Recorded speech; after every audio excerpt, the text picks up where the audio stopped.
Welcome to Strong Arm Flix. I'm your boy T Flame, and welcome back for another live stream. And I got my boy Jeffrey Warfield on here once again. Hey guys, Watchtower. This is Watchtower. This is Warzone. Warfield Jeffrey. All that shit. I like to call him Watchtower Warzone. It's a little long. It don't quite roll off the tongue good yet. I'm still trying to shorten it up. So what's up, man? How you doing? good. Gonna start going back to work again at Wednesday, so that's good. Hmm. Right on.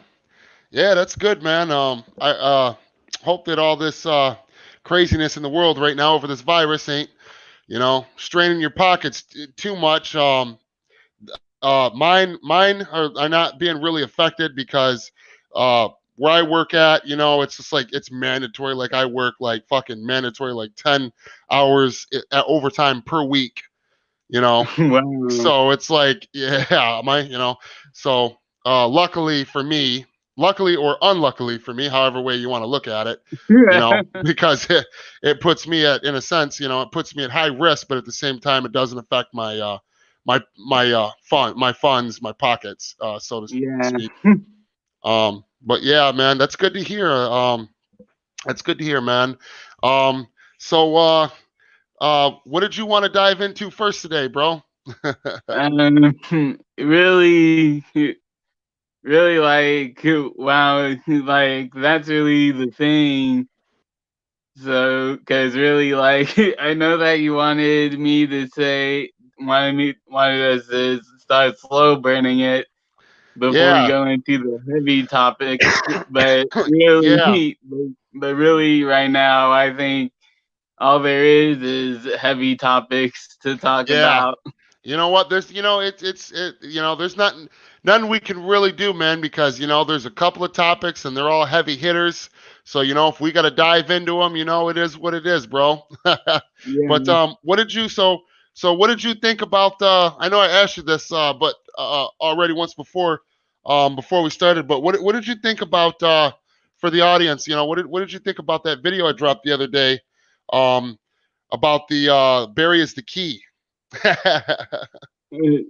Really, I think that you are onto something, Right. except that you need it, except that like the one thing that I was thinking of was really the flash meets flash moment where really how I saw it was really the was really I think the flash that we saw in Crisis Yeah. was was Zach's flash because there was because when you mentioned that video, that made me go back to watch that flash scene over and over again Right. because I felt like I was missing something. And so what? And then, like at the third time I was watching it, the thing that I noticed was really something the that Ezra's Flash said, which he said to himself, whispering like when Grand Splash said, "How is this happening?" And then Ezra's Flash said, and then Ezra's Flash said, "He." Right I on, said, John. Go ahead. Ezra, Ezra's Flash said that I knew it was. I told Vic it was possible. Now, how I saw that was in the Snyder Cut. They're talking. There's probably in that grave digging scene that in that original grave digging scene, there's probably the Flash talking to Cyborg saying, "Hey, I think I know a way that we can travel You know it. dimension." And what really what ends up happening is when the Flash is during the Flash time traveling thing, when the Flash is time traveling to save the Justice League, he accidentally travels so fast that he Yep. travels to The multiverse, basically, in a to sense. CW's Flash's Earth, and really like that's how I think about it. Like, Yeah, me too. Yep. yeah, Yeah, that's really how I was thinking about it too. And and one thing I want to go over real quick about that you saying that, back a moment ago you're talking about when you were watching Ezra Miller's Flash cameo on the CW, uh when you said you watched it and the first time you're like, you felt like you were missing something, so you rewatched it, again. It's funny that you say that because when I seen it too, honestly, that was like the most exciting fucking part for me. I was like, I'm not really like I really like honestly, I watched the first two seasons of The Flash, and after that, I just I I understand, you know dude. what I mean? I Like I was understand. really, really into the first season of The Flash. I really was. Like that was the shit. And the season two was good, not as good as the first. And after that, it's just been like they're just doing a lot of political Downhill. nonsense sprinkled through all of the CW shows now. I'm really not a Yeah, fan of the new Batwoman CW show at all, or even and I hate to say it, but even Supergirl, the first season was okay, and it just, I don't know. I'm just not real big on that stuff. But I watched the Ezra Miller Flash cameo again and again, probably 3, 4 times. And there's one part that stood out to me the most, and it was the fact that where Barry says to him, he says, uh, I told Victor this was possible, and then he faded away.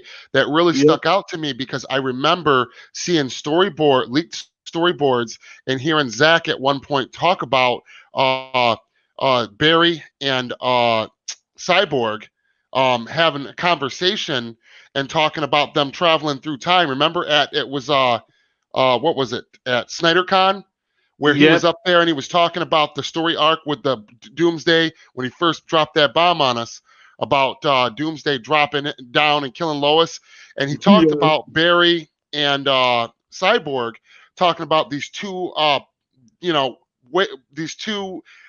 There's only two like times that they could tap into time travel, this point and this point.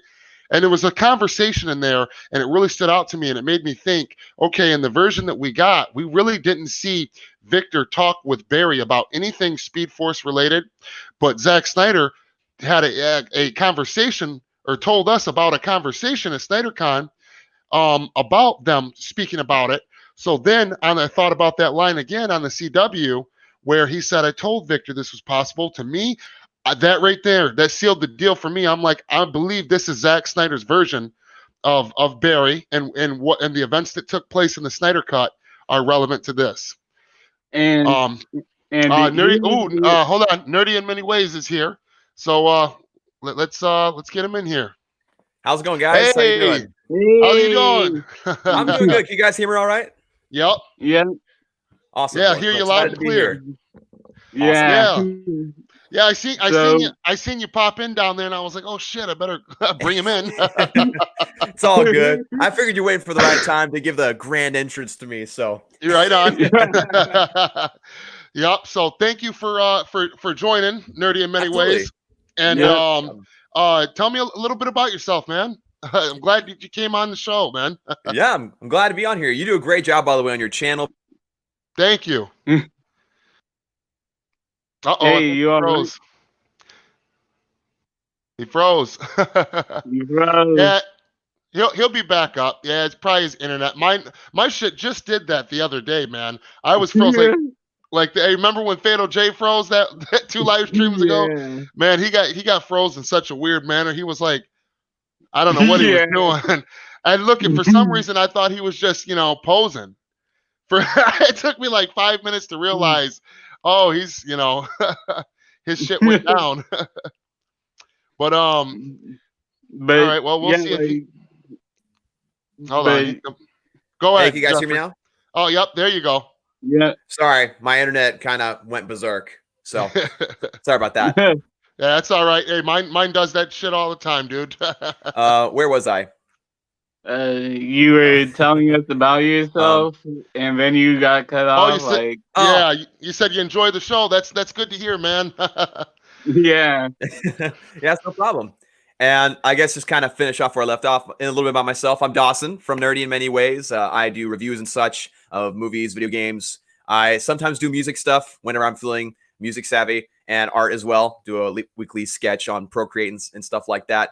And Okay. as with you guys, I also do stuff about the Yeah. Snyder Cut because huge DC fan, DCEU fan with Zack Snyder. Hell yeah. Huge Catholic fan. So yeah. Nice. Okay.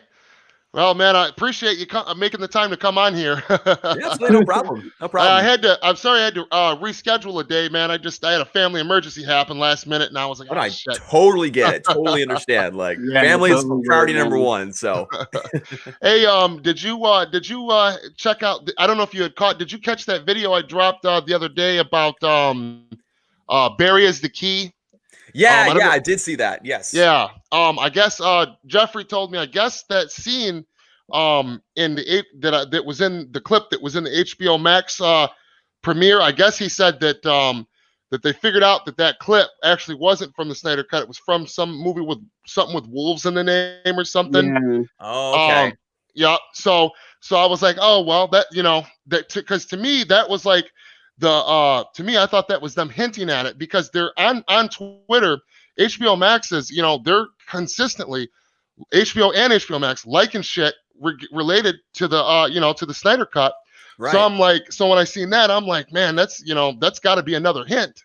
Yeah. And but either way, I still feel like that what I was saying with Barry being the key, I still feel like that's that order of events minus that one scene is still relevant somehow. And Yep. I believe that in some sense that that's Barry's arc roughly in the Snyder Cut, and that we were just talking about it right before you came on the CW when he had that cameo. Yes. There was that part near the end before he faded away that really stuck out to me, where Barry said, "I told Victor this was possible," and then he faded away. And I thought to myself, okay, when I thought back to the theatrical cut of Justice League, they're really, other than a couple of bromance scenes where Like Barry's when they were trying to, digging up Superman. That was yeah, one. and Barry was really trying to connect, and with and eventually near the end they did, he gave him the fist bump and shit, and but Gosh. yeah, but anyway, my point is, other than that little setup that they had in Justice League, there was really no conversations Right. with intelligent like conversations between Cyborg and Barry. And definitely no talk about the Speed Force.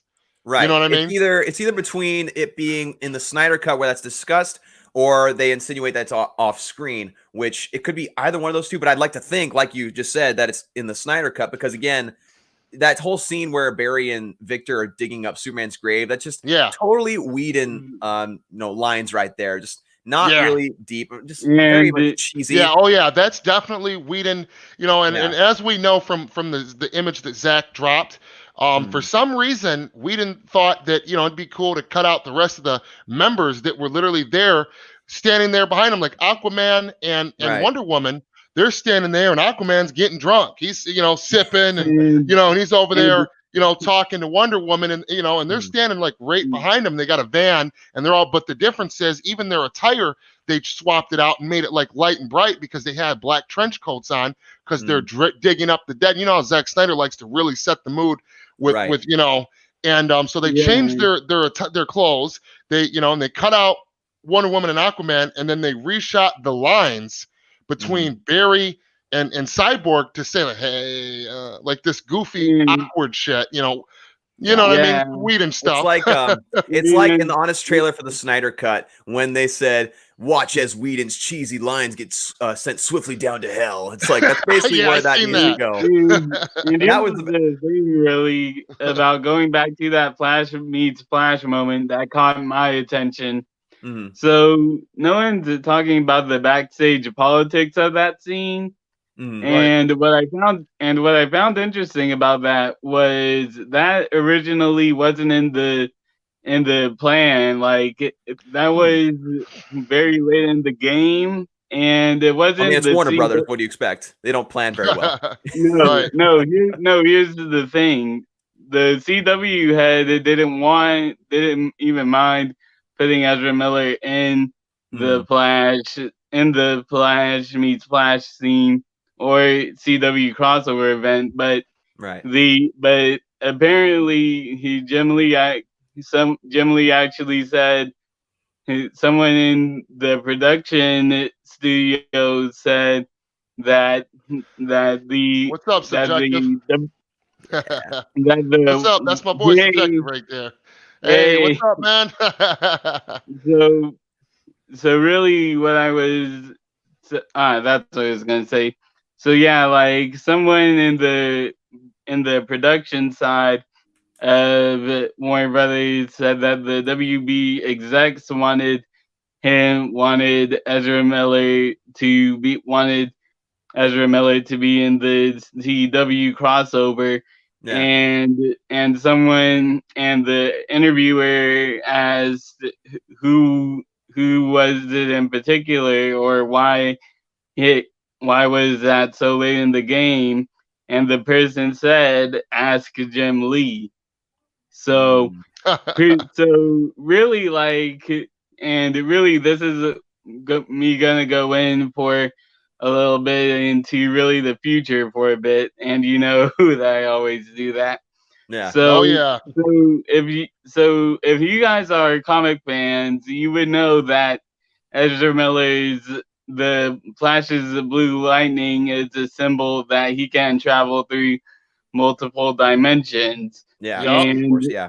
and Definitely. Zach actually did say in a interview before he was fired that like this was like very early Man of Steel, like turning into BBS time.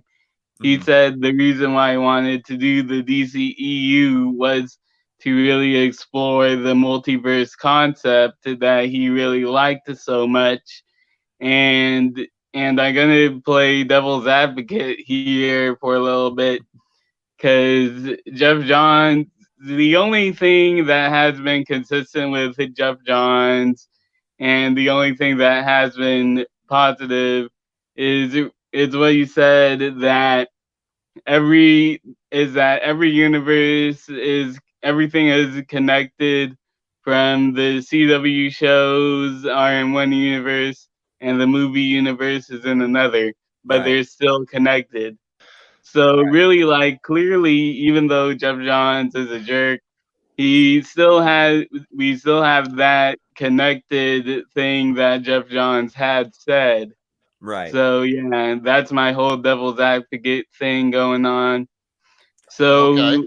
So really, with WB executives saying, "Hey, we want you to put Ezra in the Crisis crossover," that says to me that really wasn't a one-off, because and really it was another thing that happened in that same around that same time, like it literally a few like and I'm not even joking, I still remember this. It was a few seconds ago, a few seconds after the news broke that the Flash that Ezra's Flash made the crossover event, and what I'm talking about is a Zack Snyder post where it showed Darkseid fighting against Ares' army.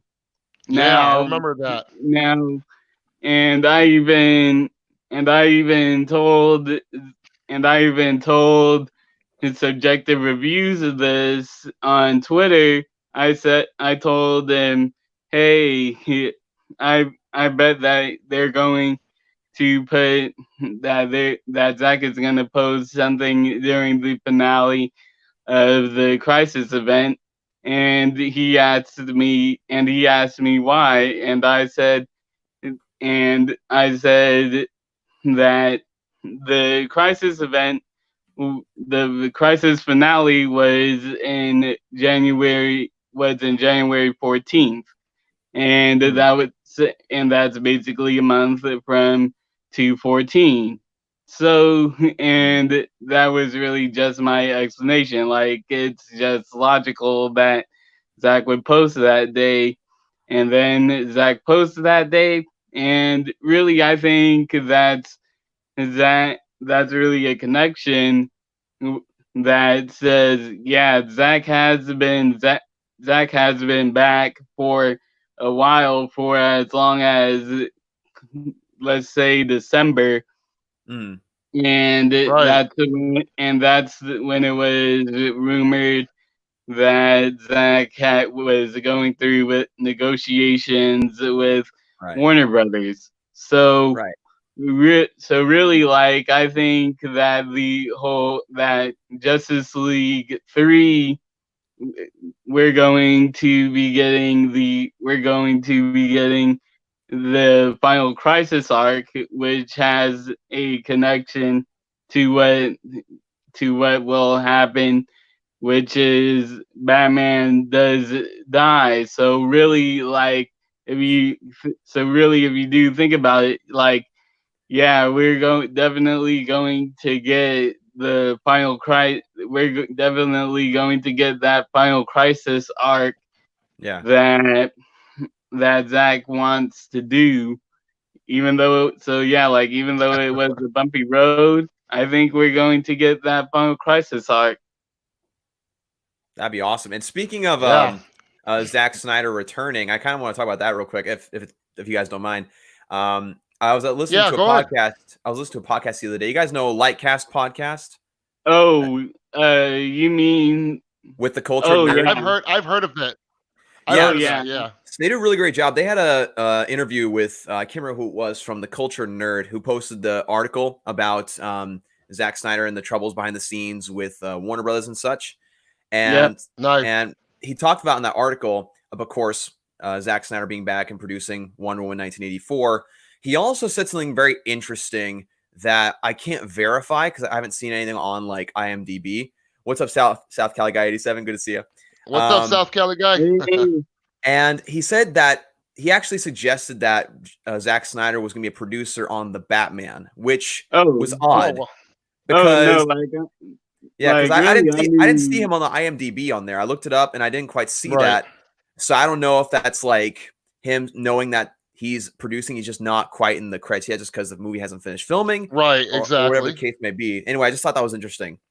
Yeah, that is interesting. I do know. Well, I don't know if Zach himself is going to be producing the movie. Right. I don't know if it's himself, but I do know that for the next slate of movies, that his production company Stone Quarry is going to be the production that they're going to be using. So that makes sense.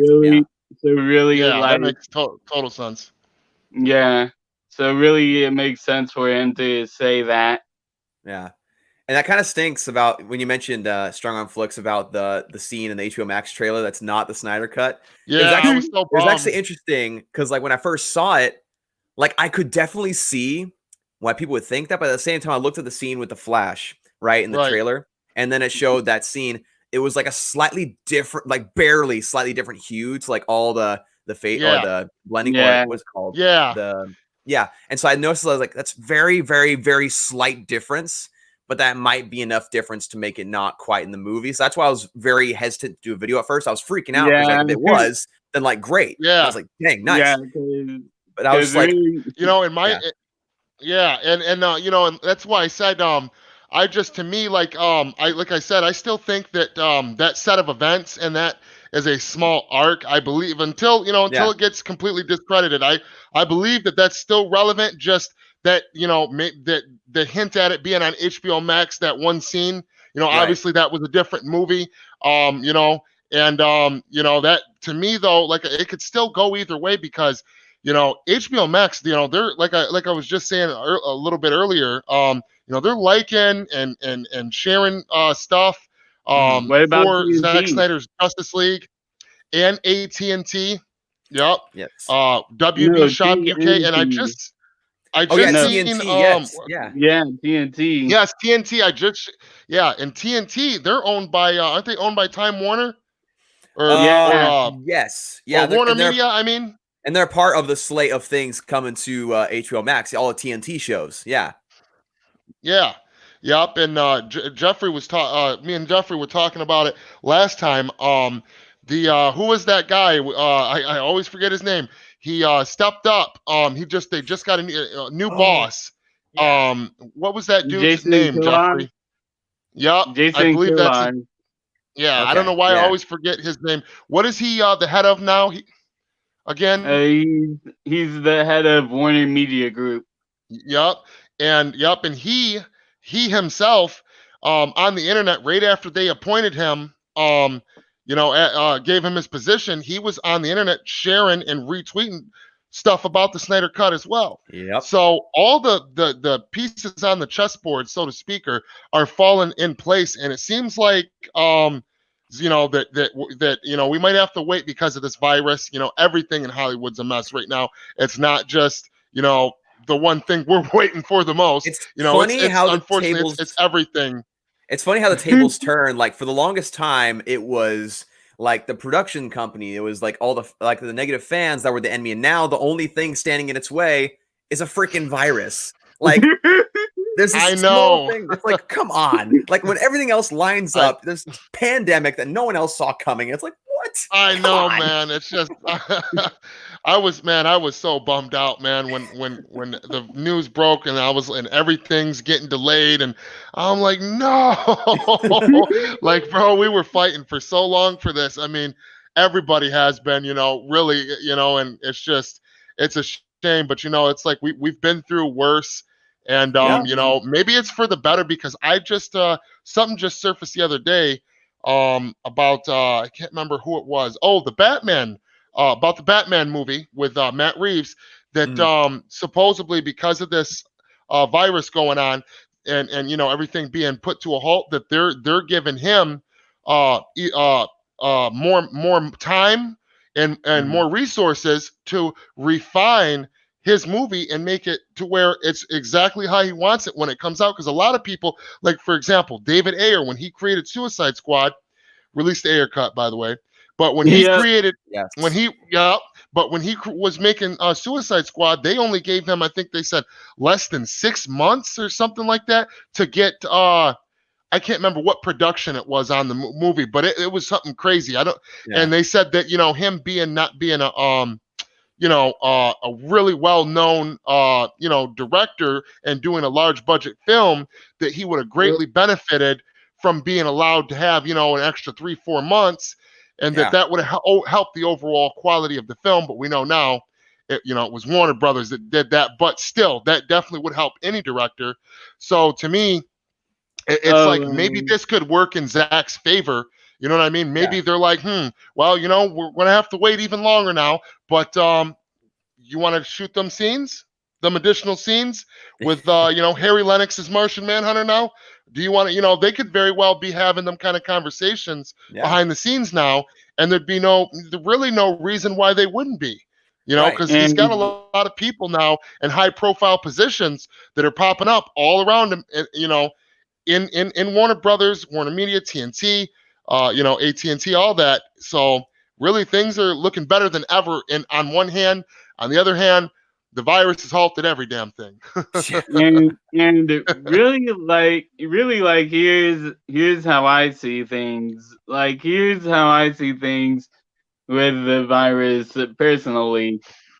Because we all know that everything is delayed, all the hype is delayed, and I say that all the hype because this one is key. Now, really, for the hype for the Snyder Cut is not delayed because we are the marketing for this movie. Exactly. And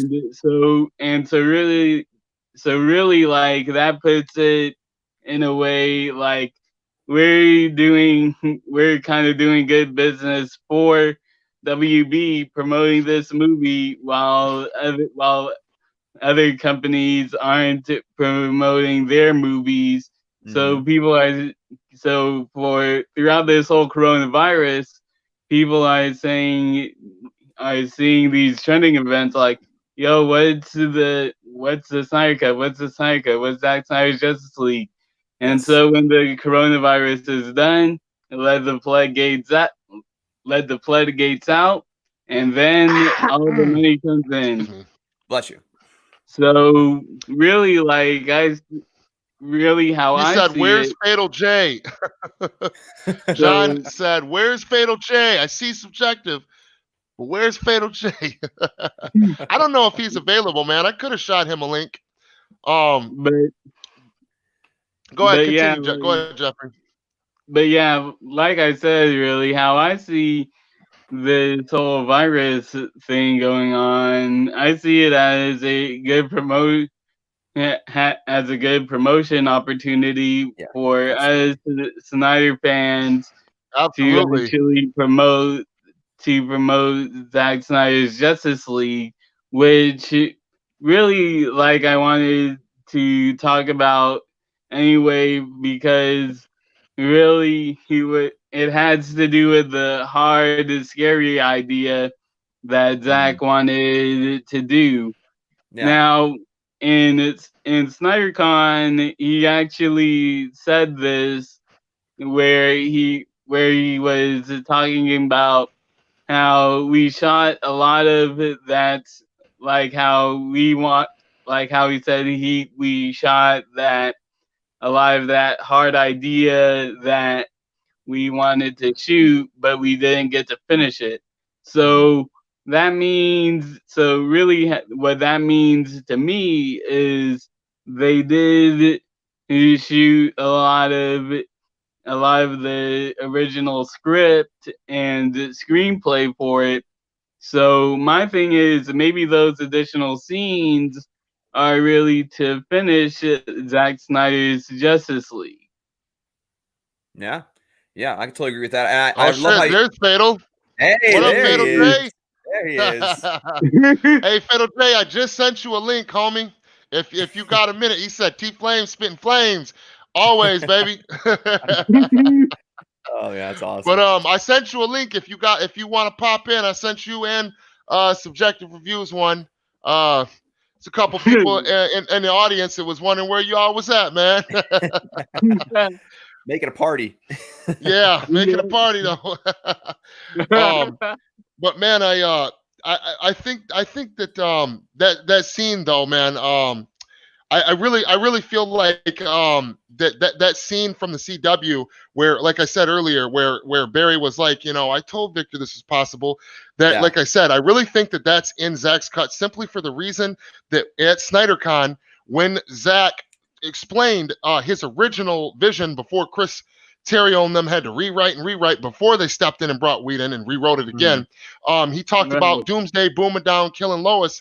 And he was talking, and he broke down a conversation that was between Cyborg and Barry about time traveling, about the Speed Force, and traveling through time. He said we had this thing that we hadn't quite figured out. There was only like two ways they could time travel. There was two portals, Yes. and but my point is that when I thought back to that and I rewatched that and then I watched that on the CW again, I told Victor this was possible. To me, it's like, okay, in his version, they actually have a conversation between Barry and Cyborg, and they're actually talking about time traveling.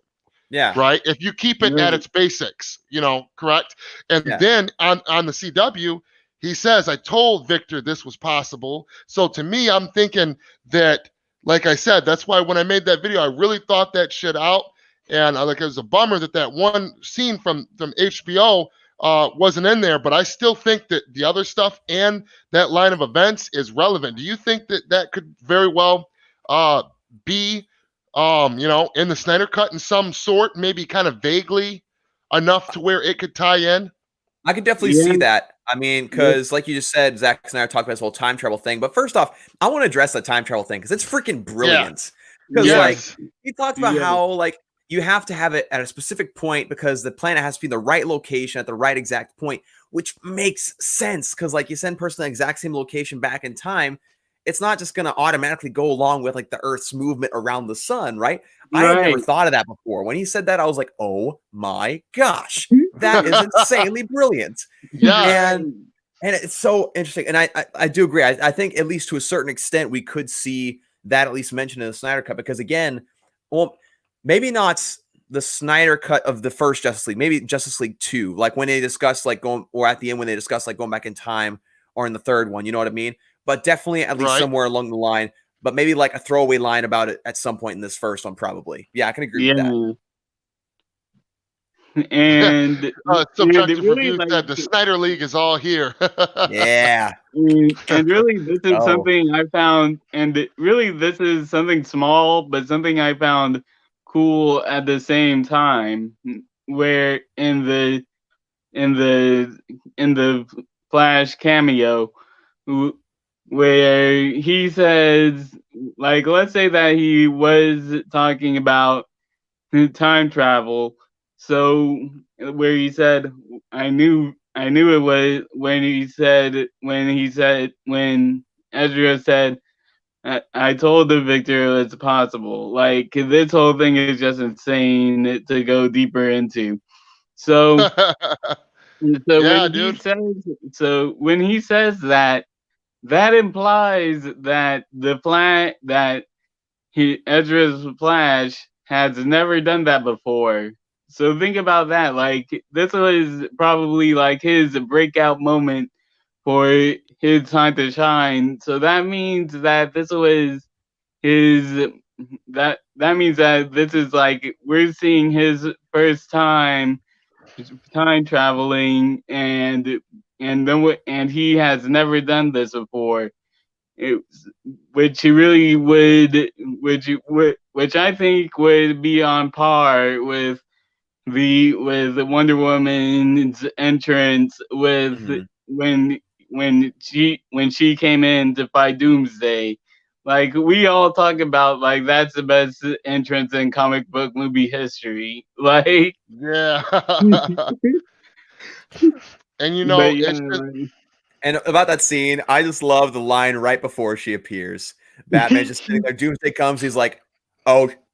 Like, that is how a human would respond. Like, that just makes sense. And I watched it and I was like, yeah, that yes. Yeah.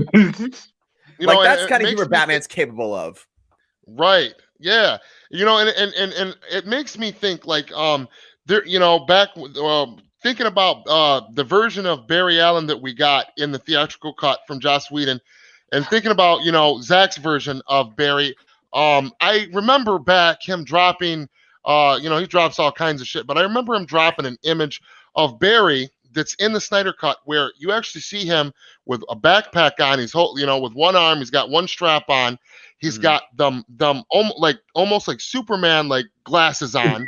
And you can tell like he's at like a college, and he looks more like kind of, you know, kind of dweeby a little. The way they got his hair different, they got his glasses and his backpack. He looks like a you know, like a kind of like a very intelligent college boy. You know, it kind of looks like me a little bit. I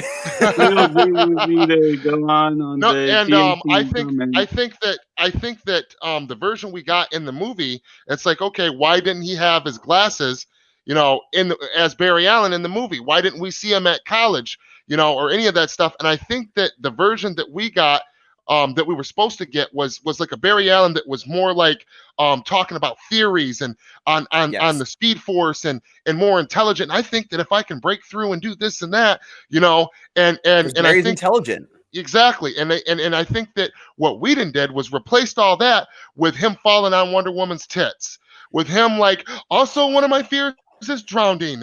You know, just random ass like quirky shit, and it's like, and then brunch. What the heck is brunch all about? Brunch? I mean, come on. What was that whole rant about? I'm like, what the heck is this guy talking about? like when I went to see it in the theaters, like I had a good time, like because it was Justice League, but at the same time, when scenes like that happen, I'm just like, what? Yeah, you know, as soon as you was in theaters and you seen that rant where he's talking about brunch, that was not a Zack Snyder. The only reason that was in there was to set up the burn at the end with Superman and the Flash. That is the only reason that was in there, to get another quick little joke. It's like sure, it's kind of funny, I guess, but Yeah. What's up, Jeffrey? Wait. So Fatal J said the TNT said they wish they had the Snyder Cut. Yes, So they Oh did. yeah, I seen that. I'm so happy he brought that up. Go ahead. so really, like, if you really, how I saw that is maybe they're serious. Maybe they don't. Maybe TNT themselves don't have the rights to the Snyder Cut. Right. But what? So really, that would imply that it is going to be in theaters. Yeah. Mm, I mean, it could go either way. I think that I think that this movie is definitely going to be released in theaters for a limited time at some point, if and when it's released. When it's right. released. And I don't know when. I don't know if it's going to be like, like a, super limited time, or if it's going to be, but I do believe the size of this thing, and especially if before this movie's released, we get confirmation that they are actually like filming these additional scenes, like Zach is basically hinted at, Mm, and we get solid proof of that. To me, that's when I will know for sure this is going to be a full theatrical run when this comes out. You know what I mean? Yep. and the I interesting thing think, about that, sorry, go ahead. I just think that there's a chance that the movie, I thought, and it's still possible that there's a small chance that the movie could hit a streaming service, and whatever he's got done to it now, he could, polish it up, but maybe there's just a couple of scenes not in there that he wants to add, and then after it hits a streaming service, that if it gets a theatrical release, some additional scenes will be in it, and that'll be another reason for people Mhm. to see it. Besides the fact that people can see it worldwide, Right. that would be a Right. good marketing strategy in a sense. I don't know. It's possible. Right. And I totally get that. I think the interesting thing about if they were to release in theaters, which again, with this whole coronavirus thing happening, theaters might be a difficult thing for a little bit. But if they were to do that, again, when Jeffrey talked about the free marketing that the Snyder Cut is getting, like the big expense, or one of the biggest expenses about releasing something to the theaters, is advertising it, right? Is Yeah. getting advertisements out there, creating hype for it. When a movie already has hype like this one already has, they don't have to spend that much money on it, and you can go at it a little bit faster. And I think that's why they're kind of holding off on an announcement, at least for the time being, just because, again, things are uncertain. And once they like actually get things filmed, they can announce it, then do a quick release. That way they don't have that long period of time for people to wait. And, actually, there was someone who commented. I actually want to address this real quick. Chubby Teddy Monster Productions. They said, all I can say is when Zack Snyder's Justice League is released and seen, this one, the world will see how sloppy the Russos and Feige handled Infinity Gauntlet, which is interesting because I agree with that. But this is interesting because in that same Lightcast podcast that I watched, Right. the guy being interviewed mentioned, and now again, I don't know if this is true or not. This is purely speculation, at least on my end. But he said that when Joss Whedon got onto the set of Justice League and when he was helping out with Justice League, that he was still corresponding with Marvel and Kevin Feige. I bet so. And if you look at that one's been speculated for a long time. Right, but I didn't realize how much merit that might have to it. Because again, I mean, you guys already know the similarities between the Infinity. Yeah. Oh, yes. You lose tons of people. You go back in time. How much similar can you get without it being like a total ripoff? So like that kind of adds to speculation that Marvel took that idea, but at the same time, I don't quite want to accuse them without full evidence. I just thought that was interesting. Yeah, that is very interesting. And I have, I've actually, me and Jeffrey, we've been talking about that for quite some time now. And I even, went a step further to say that I think that, it was intentional, that they were trying to demolish it from the inside out. Because I believe that certain critics, not all of them, certain critics, were just like shitting on the movie like before it even hit theaters. I'm seeing like these crazy, super negative reviews, and like I've seen some terrible movies in my life. I've never seen a movie like lower on the Rotten Tomato meter than BVS, and I'm like, are you fucking kidding me? And even Zack Snyder, the other, when he watched when he did the BVS live watch party or director's commentary for it, he was like, he's like, that's just straight disrespectful. Yeah. That shit cracked me up, dude. Oh man. But I think that that it was intentional. I think that Joss, if you even go back to Civil War, Okay. Yeah. Civil War has striking similarities to BVS. You know what I'm And saying? they're And really like, Justice League has striking similarities to, in Infinity War Endgame and saga, you know? and Mhm. and here's the thing about Civil War, like that will add your point to it. Like, the Russos actually said in a interview with IGN that they told the Kevin Feige that before Civil War came out that, hey, we should make a video movie that challenges the audience, and Kevin Feige and the Russos said that Kevin Feige told them no. And then when BVS was announced, that was when Kevin Feige said, "Okay, we need to do Civil War," because because Civil War wasn't greenlit. So according to the Russo brothers, the directors of that of Civil War, they said that it wasn't greenlit until BVS was announced. Mhm. So Oh, that's wow. something. So that's something to think about, really. Yeah. And you mentioned the disrespect towards BVS. I want to give you guys some perspective on this. Now, I know the theatrical cut of BVS is a little bit of a mess and it's a little bit harder to watch, but still, it's not that bad. Still not that Yeah, bad, it's though. still That's, not So that I'm bad. looking at the Rotten Tomatoes score. Now, I hate Rotten okay. Tomatoes, just first and foremost. They're never right. I But know. Rotten Me Tomatoes too. gave Batman v Superman a 28%. And do you guys remember the Where the Wild Things Are movie that came out like 10 years ago? Yeah, I That I barely don't think I seen remember that. that. It was god awful. It was terrible. Don't ever watch it. They gave that movie a 73%. Wow. What's Like, the audience score say? Yeah, it's just, man, the disconnect between audiences and critics has never been as wide as it is now. And it's just getting to the point, dude, where it's like, these guys got to get their heads out of their asses, or it's like they're going to be, I feel like they're going to be in 5 years from now, they might all be out of jobs right, because because most nobody people can don't take trust them anymore. nobody trusts them And no more. Like, I see movies that come out and they've got a lot of political propaganda in it, and right, and it's Mhm. like, and you'll get on Rotten Tomatoes and you'll see they'll have this movie rated really, really high. It'll be like over a 75% on there, and then the movie comes out and it's like they're so busy trying to tell whatever their political message is in the movie that they didn't even care about the character or the story that it was supposed to tell, Right. and the movie's a heaping pile of shit, but they're rating it at a 77%, and the audience is Yeah. like, it's like Like tanking it. Like, no, this thing is trash, bro.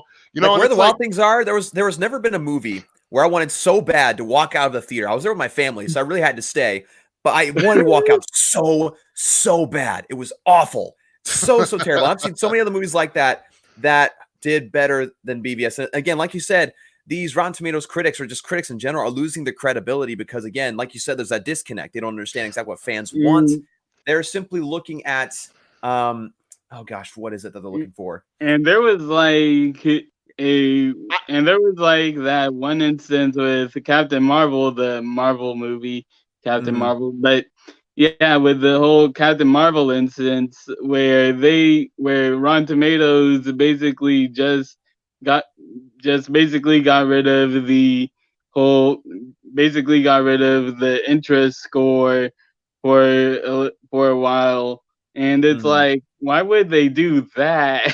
Like, so, Oh, and someone actually said in an interview that the boss of Rotten Tomatoes, the current head for Rotten Tomatoes, is a known former known Disney. former Disney CEO or something. Not a Yeah, CEO, but somebody high up on the totem pole. yeah, again, I reference the honest trailer for the Snyder Cut when they say that DC does not pay off critics like Marvel obviously does. right, right. And it's just there's, like I said, I know that I'm a bit of a conspiracy here at times, you know what I mean? And but for the most part, like, I really think that it's just too much of a coincidence, okay? When that shit happened with Captain Marvel on Rotten Tomatoes, that whole situation, and Mhm. they literally took down all these reviews changed and tried to say that no, these aren't real people, even though it's like hundreds of thousands of people, almost millions. Like, and they're just taking their all their reviews and shit right off there. No, that's just troll bots. What proof do you have? And then they take it all down. They leave the positive ones up. Then they make it to where you can't even leave a negative review for the longest time. Then they change the whole system so that you got to buy a ticket like through their company, Fandango or some shit, just to be able to like, you know, to leave a review now. And to me, they lost a lot of credibility. And I thought to myself, with like Jeffrey said, with that guy that was a former, you know, big wig over for Disney. And all that. I'm like, it's just too many coincidences. I don't like it. Something stinks, and I don't know where. You know, Hardboiled Entertainment said something really good. They said Ben Shapiro has the best line about Rotten Tomatoes score. Take away 30% for a Marvel movie and add 50% for a DC movie. Yes. Yes. I tell you what, Ben Shapiro's a popular guy in the DC community right now. Yeah. And I just seen this one right here. Hold on, let me pull this up. Jonathan, he said, "What up, homies? Yo, at T Flame, coordinate a stream and also get Fatal J subjective reviews and Lord Koj. I've had Fatal J and subjective reviews on most of the last live streams I've done. Lord Koj, that's also one of my boys. He pops in here from time to time. I haven't actually had him on a live stream yet, but that's it's a good idea. Thank you for bringing that to my attention. I'll have to contact him and see if he's interested in doing one sometime soon. And what was this? I seen sorry guys, I kind of got lost, and there's a couple of comments here. I want to bring up a couple of them and see. Hardboiled Entertainment. So he said, so yesterday I proposed on Twitter a big event. Our artist set the All the Gods shirt design and other Snyder Cut art to the Neon Genesis. I can't even say that word. Evangelion, I think. Yeah. Theme as a take on the show's intro. Thoughts? That's a pretty cool idea. I saw the video. I think I saw the video where they introduced that idea. I think that's really cool. I personally do not have the programming to do that, but I can try. Right. Okay, and yeah, Fatal J's still in here. Thank you for hanging in there. Fatal said he couldn't join the live stream because he's not at home right now, and I just figured I'd throw it out there to him because you're not social distancing, Fatal. What are you doing? You're not practicing your social distancing. I think he said he's visiting his parents right now or something. Okay, well, that's fine. But yeah, man. Yeah, you still need 6 feet, dude. Let's see. He said, Jonathan, I've been on his stream 2 times. There'll be more in the future. Oh, yeah, yep. That's what I was just saying. Yeah. But anyway, yeah, so go ahead, Jeffrey. Yeah, like talking about adding more weight to that, like people like I actually saw some of the reviews for Captain Marvel, and there are some dudes saying that, okay, this is like the 3rd time that I'm putting this review out in Rotten Tomatoes. Don't delete this review, or I'm basically like people calling them out saying, yo, you deleted my review of this, come on. And wow. And they don't even know that what they're deleting, because some of the deleted posts that they did were actually very positive. So it seemed like they were just speed running those deletions without even looking at them. I think that's interesting because, like, Captain Marvel wasn't a terrible movie. It wasn't great. Yeah. And I think it's interesting because, like, they immediately blamed it. Gets into a political side that they went and blamed. It's just like, okay, hold on. You don't even know these people, and yet you're saying that there are these specific types of people that are destroying it. Okay, yeah, whatever. See, and a lot of it is too, man. It's just that, you know, Brie Larson in real life, you know, you got to separate the, you know, sometimes you've got to separate the actor from the art. You know what I mean?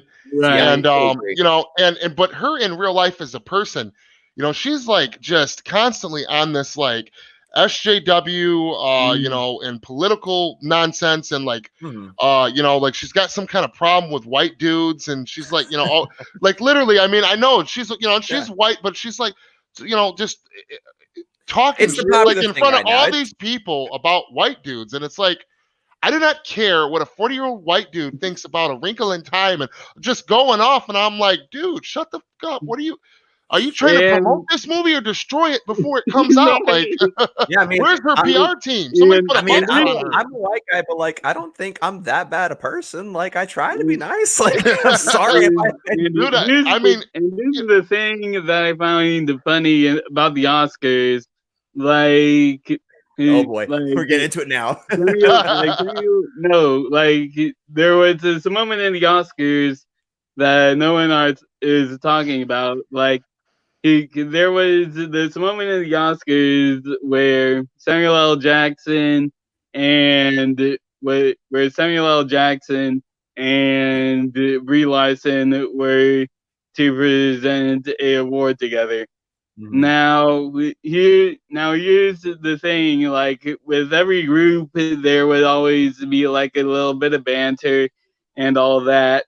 But what I found hilarious was when it came to Samuel L. Jackson and Brie Larson presenting the award, there Brie Larson didn't say a word, but you could tell it in her face that she did want to say something. Like, she did want to say something. Like, I don't know. Because she was like, yeah, you know, and like I said, man, I'm not trying to, you know, bash on her. She's definitely not my favorite person. Right. You know, I'm not trying to, at the same time, not trying to bash on her, but she's just like, you know, people just got to face. Rotten Tomatoes needed to face reality. She is not a very likable person as a person, okay? And when she acts, she brings all that attitude with her, but it don't even come out in a productive manner and give her like, you know, a fire, if you will, you know, like you know, to her method of acting. You know, it comes out very stale, generic, and like corny sounding. Like I'm gonna end it. Like, it's just like the way that something about the way that she acts is like she's got this stiff face, like no matter what she does, like a board, like a prank, you know. And I just, you know, like I said, I'm not, you know, trying to be, you know, but that's the fact. She's not a very likable person, and she's got a problem with like men. And I mean, I don't know what her problem is, but she did the damage to the Captain Marvel movie before it came out. Now it still made a lot of money because the way that they put it in between, it's like there wasn't no Marvel movies for a certain amount of time, and this is fresh, you know, coming into after Infinity War, in between Endgame. And you know what I mean? And there's actually something funny that Rotten Tomatoes wanted to take a spin off of. Like, people said, like, articles came in saying that the reason why people hated Captain Marvel was because of sexist trolls and all that. Yet they forgot to mention, or they just immediately forget that that same month there was Alita Battle Angel, which everyone loves. Like, you know what I mean? Oh man. Yeah. No, it's just interesting. I'm just gonna leave that alone before I get too much into that. Yeah, it's just, you know, I don't know. It just I feel like, you know, they should have. I don't know if they did. I could be mistaken on this, but do you guys know if the critics? I mean, I know that a lot of them, when BVS Ultimate Edition came out, right? Okay, they tore BVS theatrical cut a new asshole. You know, when the critics did, they did everything that they could to just take that boy down. But so when the Ultimate Edition came out, some critics did come out and actually apologize, publicly to Zach and some DC fans as well. And I was just wondering, do you guys know, did they ever officially re-rate BVS Ultimate Edition? Or did they is it just the only rating and official reviews for, like Metacritic, Rotten Tomatoes, what we got from the theatrical cut. Does anybody know? I think they mostly focus on the theatrical release because that's what most people remember at the end. Yeah. But there are plenty of critics, like you just said, that have gone back and said like, oh, this is so much better. And the sad and interesting thing about that is that the majority of Zack Snyder's films, his best films, have extended cuts and have extended editions with extra scenes and stuff like that. And people trash on the theatrical cuts, and that's the studio's doing. That's the studio production companies coming in there. And so those cuts create a lot of blame and a lot of harsh criticism on Zack Snyder rather than the studio. And I find that to be so unfair with him because this guy is a visionary. If you listen to how he talks about his movies, like, holy crap, this is amazing what he's trying to imagine here. Yeah, and and he really thinks out. He really, and if you've seen him draw, he draws all of his storyboards and all that shit. He draws it himself, and I've seen but I've seen a couple of them, and he is a damn good artist. He's a damn good director. Like, it's like, is there anything that this guy can't do? Like, and then the problem is that he goes deep and he has a overarching like vision for stuff. See, the studios, they want a one and done. They want to control what cut the public's going to see. They want to make them tone shit down. They want to mess with his rating. So he's always got to have a director's cut. And someone asked him at SnyderCon about the director's cuts, and I can't remember the exact question, but they said something about the fact that that him having more director's cuts than any other director, asking him some kind of question about that, and he said, I don't know if that's a good thing or a bad thing. And you know what I mean? He said that back to the person that asked that. And I found that interesting. I'm like, really? So, on one hand, I took it like they're messing with his work so much all the time that they basically are like, no, you're going to release what we want, and then we'll let you release what you wanted initially. Right. It's like did they not learn from Watchmen? I mean, Watchmen's theatrical release wasn't bad, but the ultimate or the extended cut is so much better than Sucker Punch and Batman v Superman. Like, will they never learn? That just the whole thing. And here's really the fun thing that I want to talk about. Like, he's like, Zach, as a filmmaker, is way ahead of his time as just with making movies, because I don't know if you read that Screen Rant article that just came out, but basically what happened was he was actually approached with X-Men Origins Wolverine, and he told the Fox, like, I'll make it, but only if you'll allow me to make it rated R. Yes. So meaning that a decade ago we would have had a rated R Wolverine movie before Logan. That would have been fantastic. It's the reason why I posted on Twitter the other day that GIF of Joker saying, "I'm not a monster.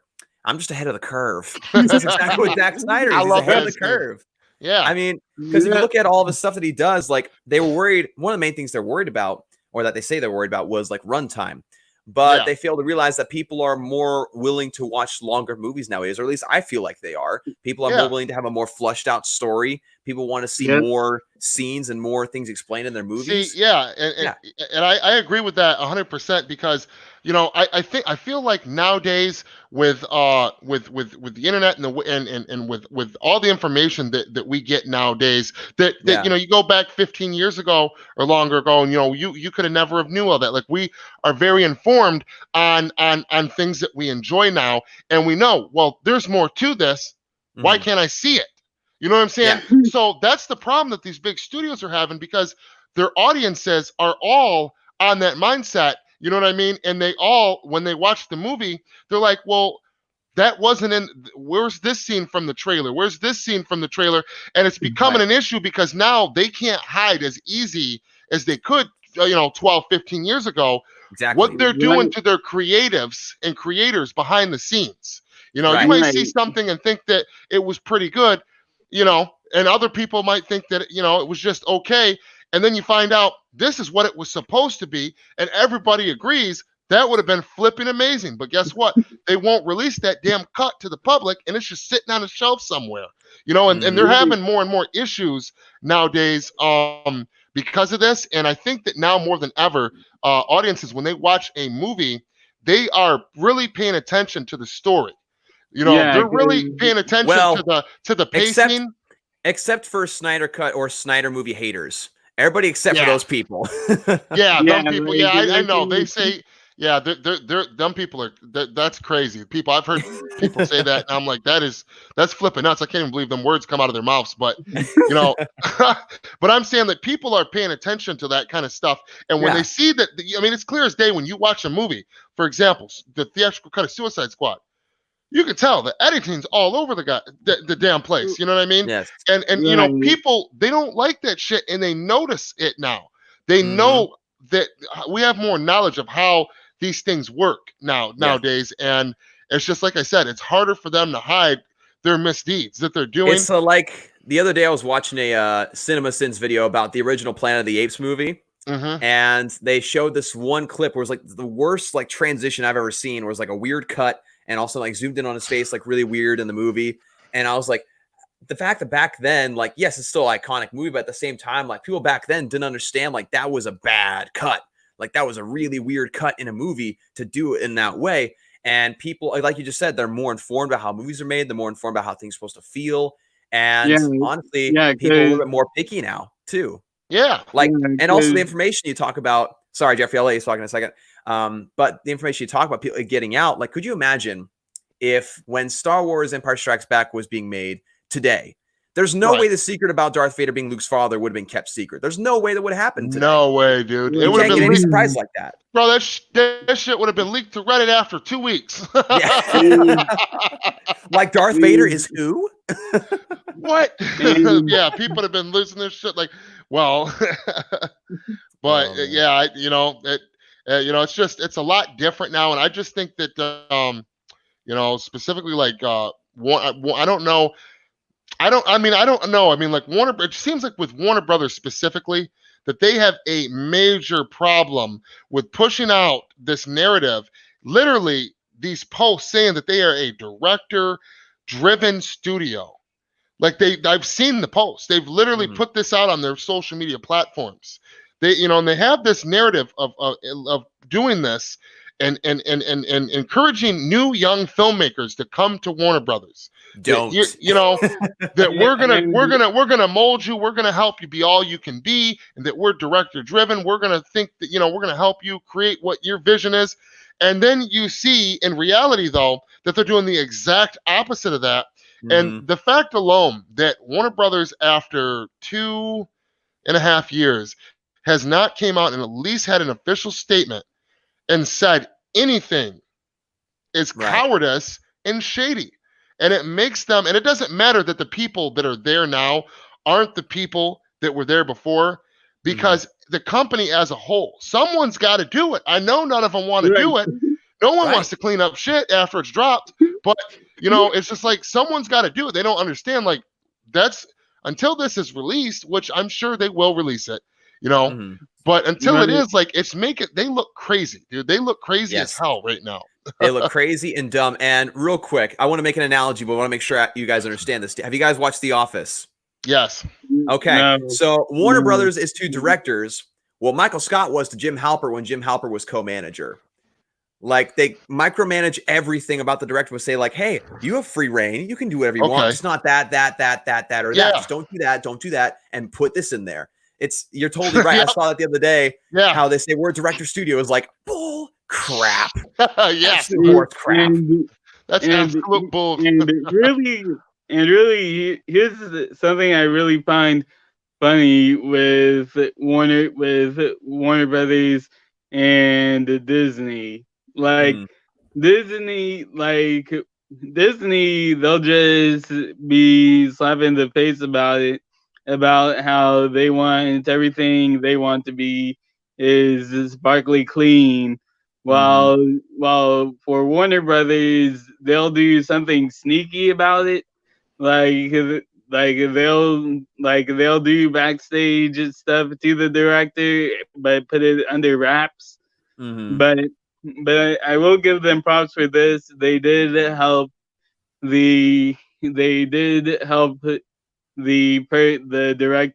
up for Doctor Sleep with finish his director's cut after the theatrical cut, and the director, after the credits rolled, he put out a letter saying, "Thank you, Warner Brothers, for helping me finish the movie how I wanted to do it." Mm-hmm. So I do give them props for helping the director of Doctor Sleep finish his director's cut. Yeah. So it's not They really learned. all bad. Yeah. They learned. This they comment's learned. for you by Hardboiled Nerdy. Okay. Man of Steel is 2.5 hours. BVS Ultimate Edition is 3 hours. Snyder Cut is 3 hours. Therefore, it's Justice League to be 4 hours. Intermission needed. Yes. That'd be great. Like I was saying this. I was on a live stream actually with I believe it was Tyler from Subjective Reviews, Fatal J, and Dave from Film Junkie. And we were talking about the format, how the Snyder Cut we released. And we tossed around the idea of it being released in like a mini series format, at least the Justice League movies, because again, if it does follow the pattern like Hardboiled Entertainment was saying, these would be really, really long movies. Because again, Zack Snyder likes to flush out everything he does, and because he likes to tell things in a visual way, and it takes a lot longer to do that. There was a movie that's 3 days long. Actually, like that's actually the longest movie ever recorded. Wow. Yeah. What? Yeah, I actually Googled stuff. And I thought Schindler's List was long. Yeah, like there was a movie in 1942 that was 72 hours long. That takes forever to download. Bro, can you imagine trying to edit a movie that long and trying to go through it and figure out what's relevant and what keeps the pacing right? Oh my goodness. I pull my hair out editing a 22-minute video, let alone a 78-hour video. Oh my God. I pull my hair out doing a 12-minute. Yeah, dude, I couldn't. I mean, dude, I don't know if it's just my attention span or if I'm just an asshole. I don't know. I mean, I get mad at my, I've broken so many computers, man. I'm like, why aren't you working? Well, it's more like, with me, it's more like I can't put it down unless it's finished. So we spend like 4 hours editing and I can't do anything else because like I need to get it done. I'm just like, I am wasting my life. Did you guys know that there's a 4-hour cut of Revenge of the Sith? Oh yeah. Oh wait, Revenge of the Sith. I didn't ever hear that. You said there was a 4-hour cut of that? Yeah, 4-hour cut of Revenge of the Sith that was cut, and it really did flesh out the story a bit more, and the ending actually wasn't rushed. So yeah, like there's a actual 4-hour cut of Revenge of the Sith out there. And there's also a longer cut out there of Amazing Spider-Man 2, actually. Really? Yeah, which is another movie that I actually enjoyed that. The Amazing Spider-Man 1 and 2 a lot. I love those. I really love that. I do. And so when I went on YouTube trying to find like a way to like rent the movie to watch it, because I did a review of it recently, I found that there was like an editor's cut, and I was like, what is this? Of course, there's scenes where the CGI is not complete and everything, but I was like, this is awesome. This just adds even more to that. Yeah. Wow. Was it? I mean, did you like it? Was it good? Man, I have to look that up. I always love the Amazing Spider-Man movies. Those things, I don't know why they get trashed so often. I don't understand it. I don't need. Honestly, in my opinion, I feel like I liked the first ones with Tobey Maguire. They're kind of dated now, but I really enjoy them. They really have replayability for me. And with the Amazing Spider-Man 1 and 2, I thought that, and this is just my opinion, that was my favorite live adaptation of Spider-Man. Period. I think that he was in the perfect age bracket. You know what I mean? And just the way that he acted, everything about the way they created his character, from like the little jokes. He actually had like the jokey side down of Spider-Man. Holland can't pull that off. Tobey Maguire couldn't pull that off. He pulled off the jokey side and the street brawler side of Spider-Man, like you know what I mean, like that shit. Yes. And I And- really, and they even went in about the mystery of his parents' death and why he lived with his Uncle Aunt May and Uncle Ben. And I was like, dude, nobody else does that. And why does nobody appreciate that? Is it just me? Right.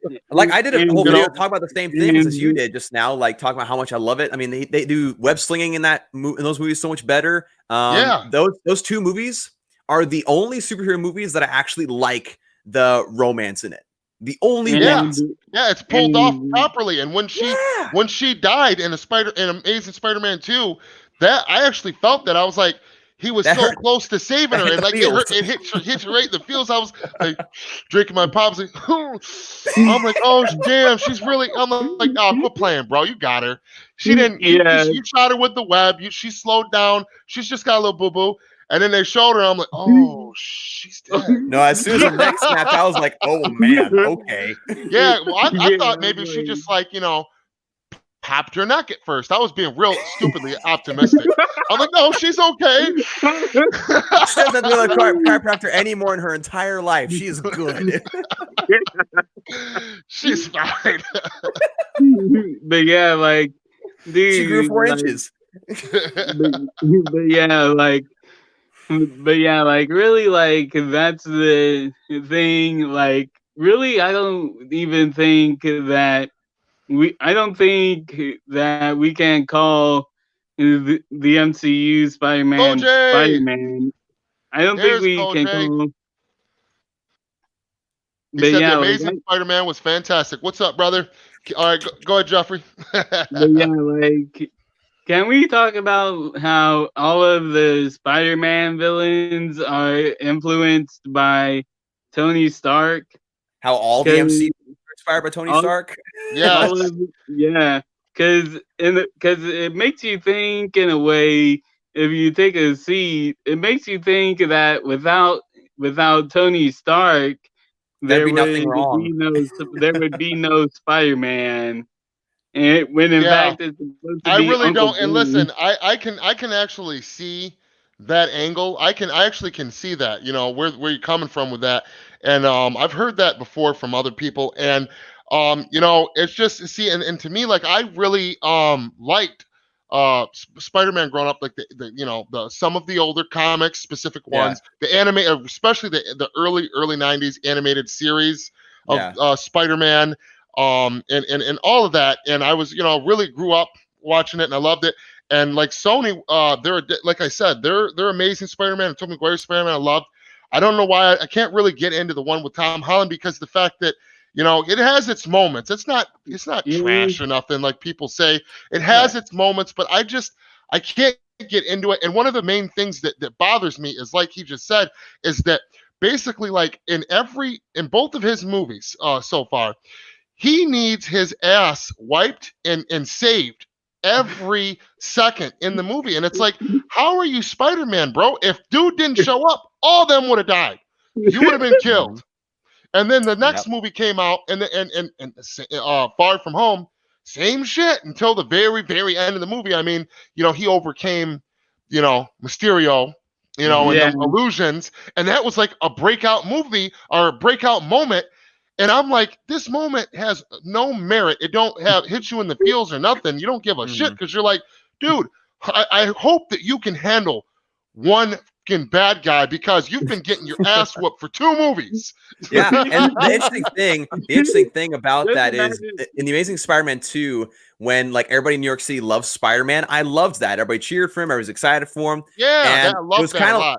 It was kind of like that with Tom Holland for a little bit until the end of Far From Home, and then I was just like, son of a dang it! Now we're back to people hating Spider-Man. I thought we were past this. Yes, like, come on. Yes, and I don't like the fact that it basically it's to me, in my opinion, it's insinuated and sprinkled through all of Tom Holland's Spider-Man content, movies, whatever. That with like Iron Man, like his suit, Iron Man. So now Iron Man created the Spider-Man suit. Really, right. bro? Iron Man had to teach you how to, like, in the Civil War. he barely knew how to web swing and shit. He didn't know what his capabilities were. And Tony Stark's having to teach him how to be Spider-Man. He's having to create his Spider-Man suit for him. And then in Far From Home, he gets Tony Stark has to give him these glasses that got technology that control the state-of-the-art fucking weaponry. And like he had to get that given to him from Tony Stark, and he didn't want it. He didn't even want to be Spider-Man. And it's just like, dude, you're I don't know. Like I yeah, enjoy the MCU movies, but at the same time, it's like every time they encounter something like, how do we introduce this thing? Tony Stark. Like that's the easy solution. Yeah, Right. yeah, and And then with the larger I things, heard- it's Samuel L. Jackson. With the larger team, with the team ups, they're like Samuel. Everything else, Iron Man. And I heard a rumor that that's how they're going to introduce the Fantastic Four. Tony. Like, Even in death, he's still impacting everything. right.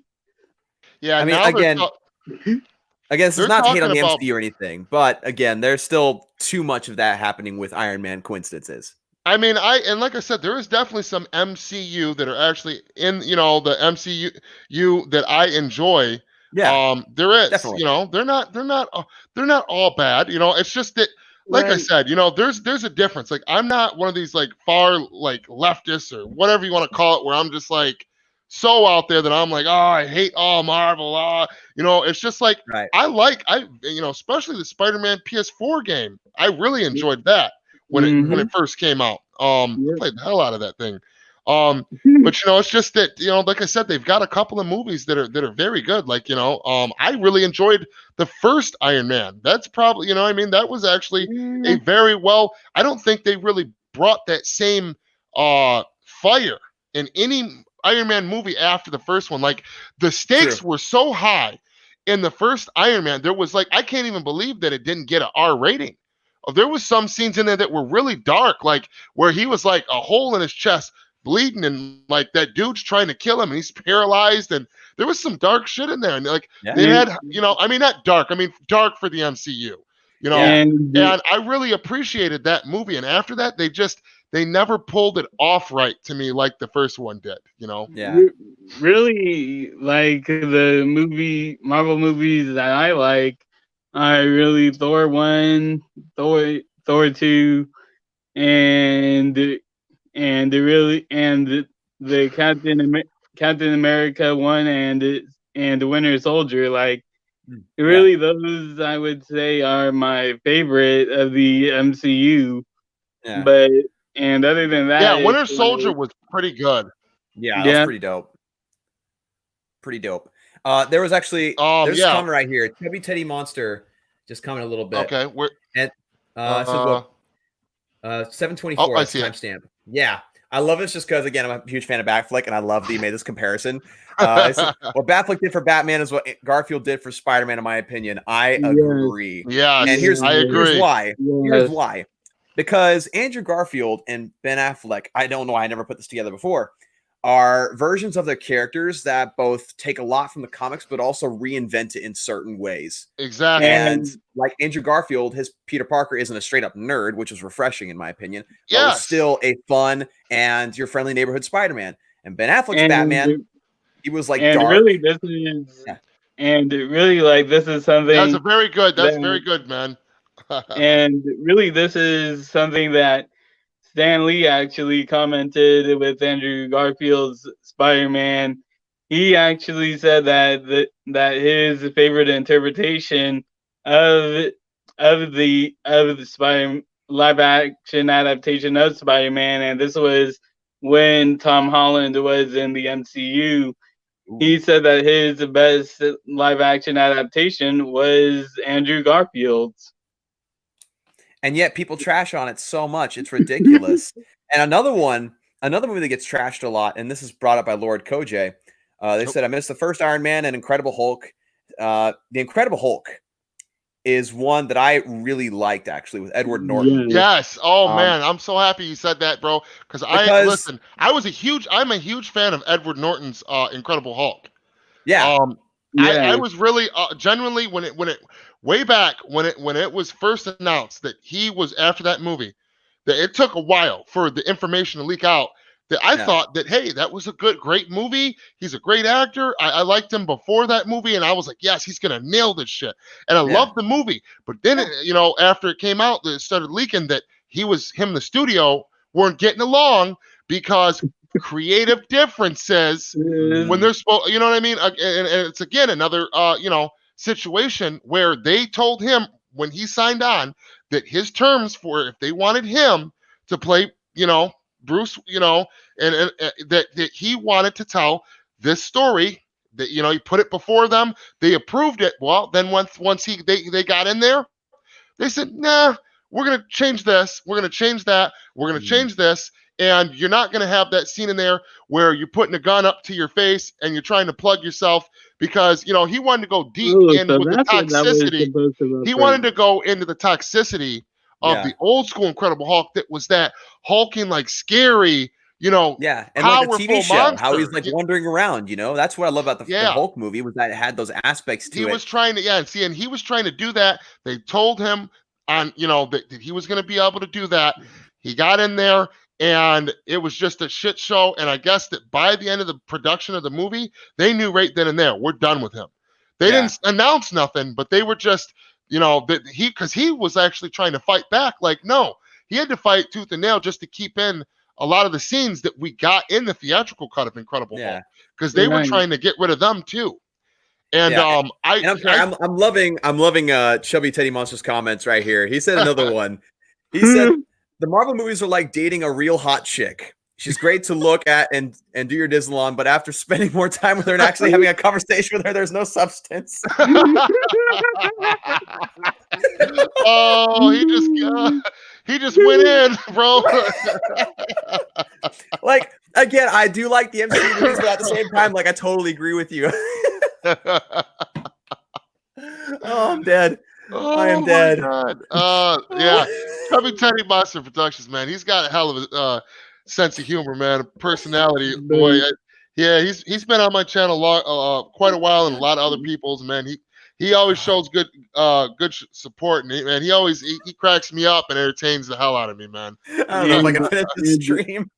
And really, like, here's for me, like, here's the fun. Here's really kind of like the funny part of it, of this whole like darkness. No one likes the darkness thing in general, where people say, like, oh, Batman doesn't kill, like, like, really, like all I need to do is show them in the Batman Begins, where Bruce kills 14 people alone in the beginning, where he kills all of the League of Assassins. Well, there's this chart that somebody made that talks about all the kills that all the different Batman have had. And Christian Bale's has 37. Ben Affleck only has 15. Yeah, dude. And like, yes, the type of way they got killed is different, but a kill is still a kill. Right. No matter how you slice it, a kill's a kill, man. And it just I was arguing with this guy probably 3 weeks ago on flipping Twitter, and this is what we were talking about, right? So I broke down this list. It took me about and I felt like an asshat afterwards. I'm like, wow, I really don't have much better to do with my time, do I? Because I dropped this list on him, man, and there was like 17 moments from different Batman animated, from comics, and from movies. There was like 17 in a row, and the last two or last one was Christian Bale's Batman, breaking down who he killed, when he killed, how it happened, and what comic was it from, what episode of what animated series it was from, or what live movie it was from. And this guy tried to tell me that Batman never did that, not even one time, except for in his first comic, because they were still trying to figure out how to create the character. This dude's exact words. And this guy went on for, like, I swear to God, 12 hours. And the reason why we started talking about it was because he was just talking straight shit to everybody who was like, I can't remember, but we were like sharing stuff with Ben Affleck's Batman and how much we miss and how much we enjoyed his great portrayal of him. So he, Yes. of course, he had to get in there, him and a couple of guys, and just start trying to shit all over the post, So basically, he literally told me, he was like, bro, what, really?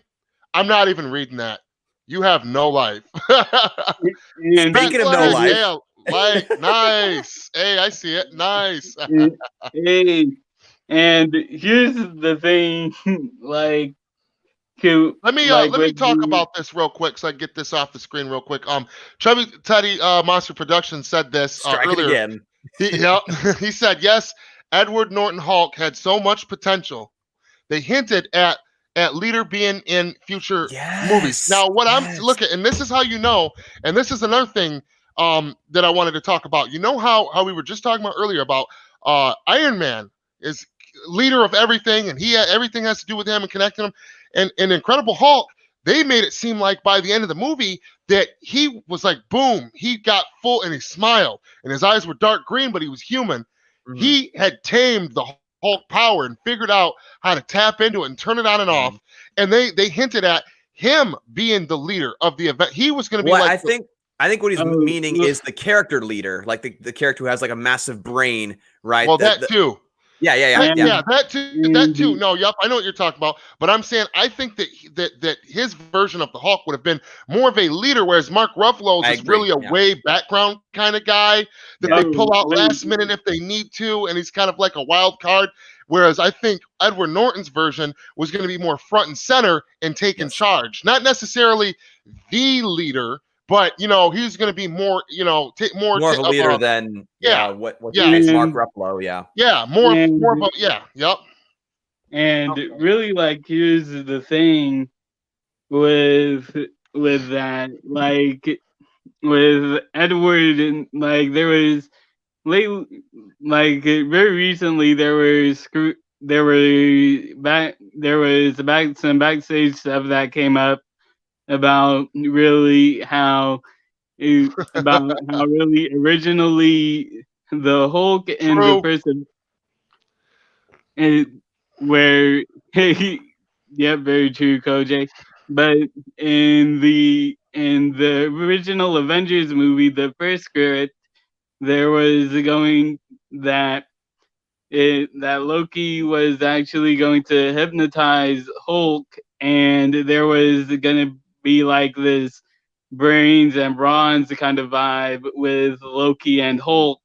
Like the Hulk would be the bronze, and then Loki would be the brains. So, and then at the end of the movie, they would snap Hulk out of his quote kill rage, and then he would be back as Bruce. Mhm. But then that was immediately scrapped. So then, and then another thing, this was it with Edward Norton's Hulk sequel that was supposed to come out, where there was supposed to be a Wolverine versus Hulk fight that was going to go down. Oh yeah. And then That they would have been said interesting. That would it have was, been interesting, man. I would have yeah, loved to see that.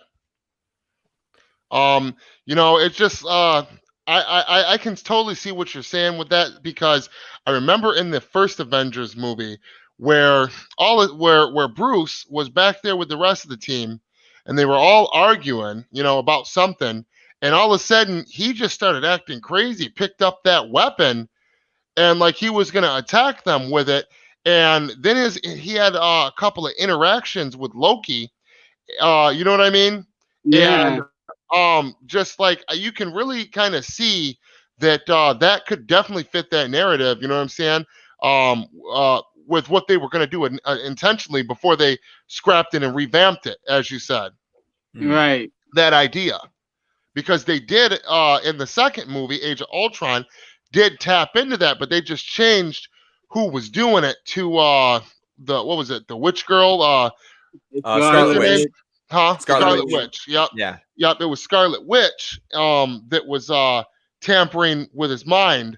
But you seen how he freaked out, and he scared a bunch of people when he snapped out of it as the Hulk. He was looking around like, oh snap, I'm And I would argue that besides Endgame, Age of Ultron's the best Avengers movie. I would argue that. I liked I actually liked certain parts of Infinity War better the first one, and certain parts of Infinity War are my personal favorites. Yeah. Out of this of what they've got for the Avengers movies.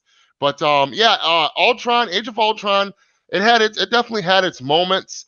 I liked the I just didn't like the way that Ultron looked. I didn't like the way he talked. I didn't like his, I loved his voice. Man, it's just I don't know what it was about him. He just something about him bothered me, but I didn't mind, the characters that were in there, and the shit that they were doing. Like I liked that we got to see that the speedster guy for the first time, her brother. Quicksilver, Quicksilver, yep, Quicksilver. He's like their version of the Flash. Yeah, but I was just totally bummed out. Like they killed him almost as quick as they introduced him, and I'm like, why would you do that? That's like your version of Flash. You're gonna kill him that quick? You just introduced him. At least kill him in the next movie. Like, dang. Here's the thing, really. Like, there's actually a leaked, deleted scene right there. Like, you can actually look it up on YouTube right now, where it actually does show Quicksilver being alive, and I'm like, wait, why did you? That still doesn't make sense. Yeah, like that, and I'm like, that doesn't make sense. How does that work? Yeah, and it's like, why would you kill Quicksilver but keep Scarlet Witch alive? Well, I can tell you why that is. That's because I don't know if you're familiar with this or not, or heard about that. With Joss Whedon when he was making Age of Ultron, from the rumors are that he was actually having extreme studio interference. Yeah, Hardboiled Entertainment things like this too. Yeah. Yep, and that he had to fight. To keep a lot of scenes that are in Age of Ultron in it, and that they basically altered the hell out of Age of Ultron, and that he didn't necessarily. It's not that he didn't necessarily leave like on bad terms, but that's why when Infinity War rolled the following movie, they replaced him with the Russo brothers because they had him do the first one, they pretty much let him do his thing. And then the second one, they just were making from what the rumors are. Again, this is just hearsay. A lot of heavy studio interference, and that apparently there's a Joss Whedon cut of Ultron out there where things played out a lot differently with a lot of characters.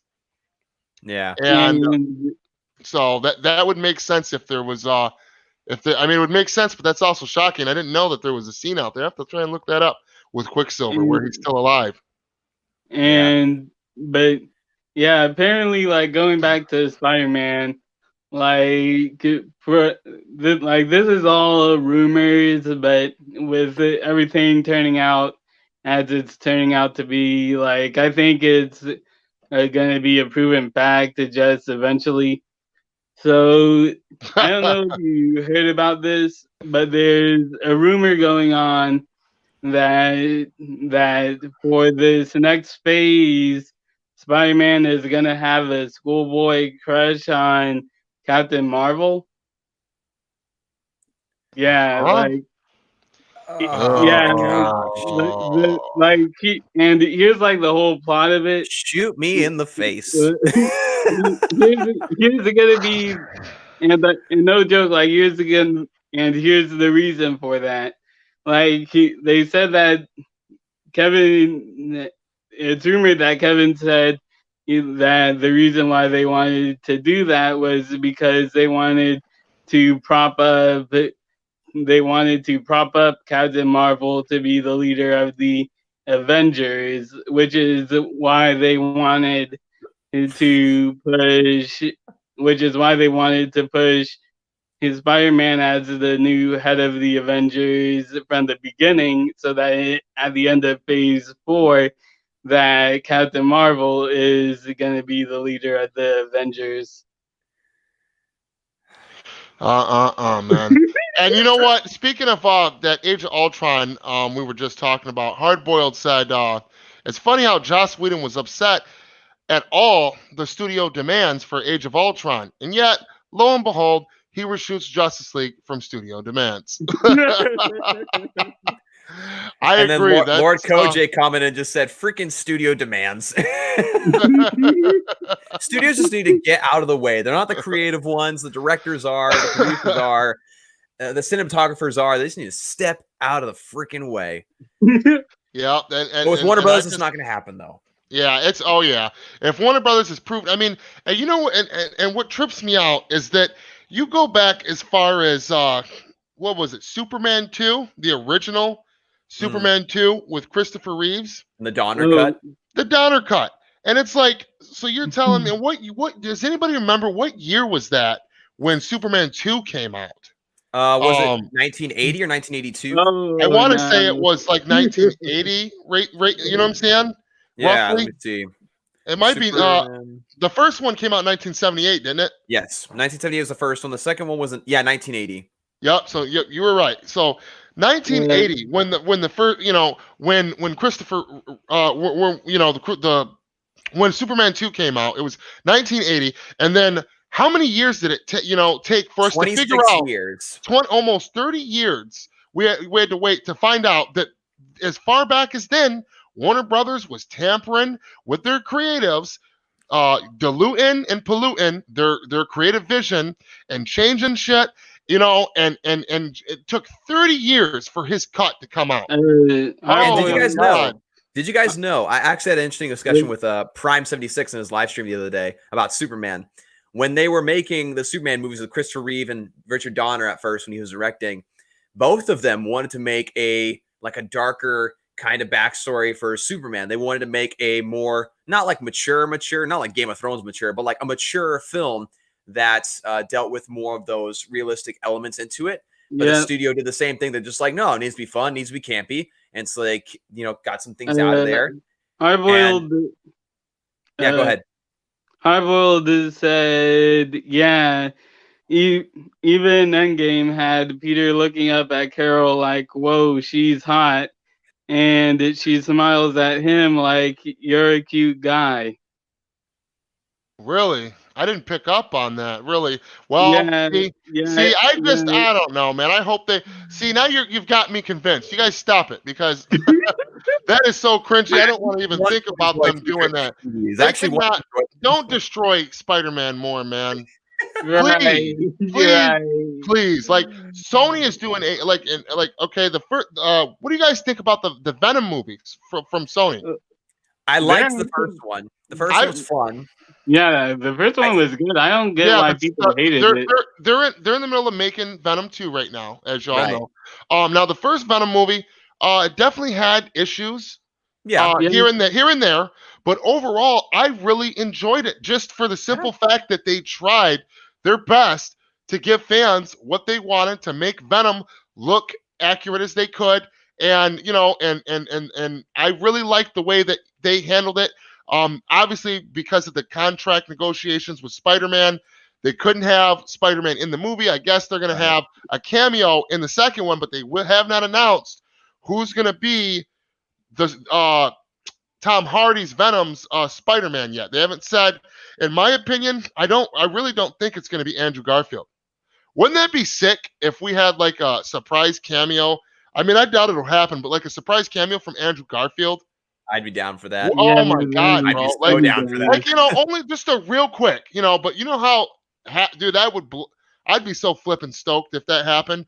Like I just can't see, Tom Hardy's Spider-Man, having a character of that caliber of strength, an enemy, of that caliber of strength, and just like I don't think that arc has even happened yet. Even now that he's going into his third Spider-Man film, they have not touched on the Venom symbiote or even talked about it in any manner.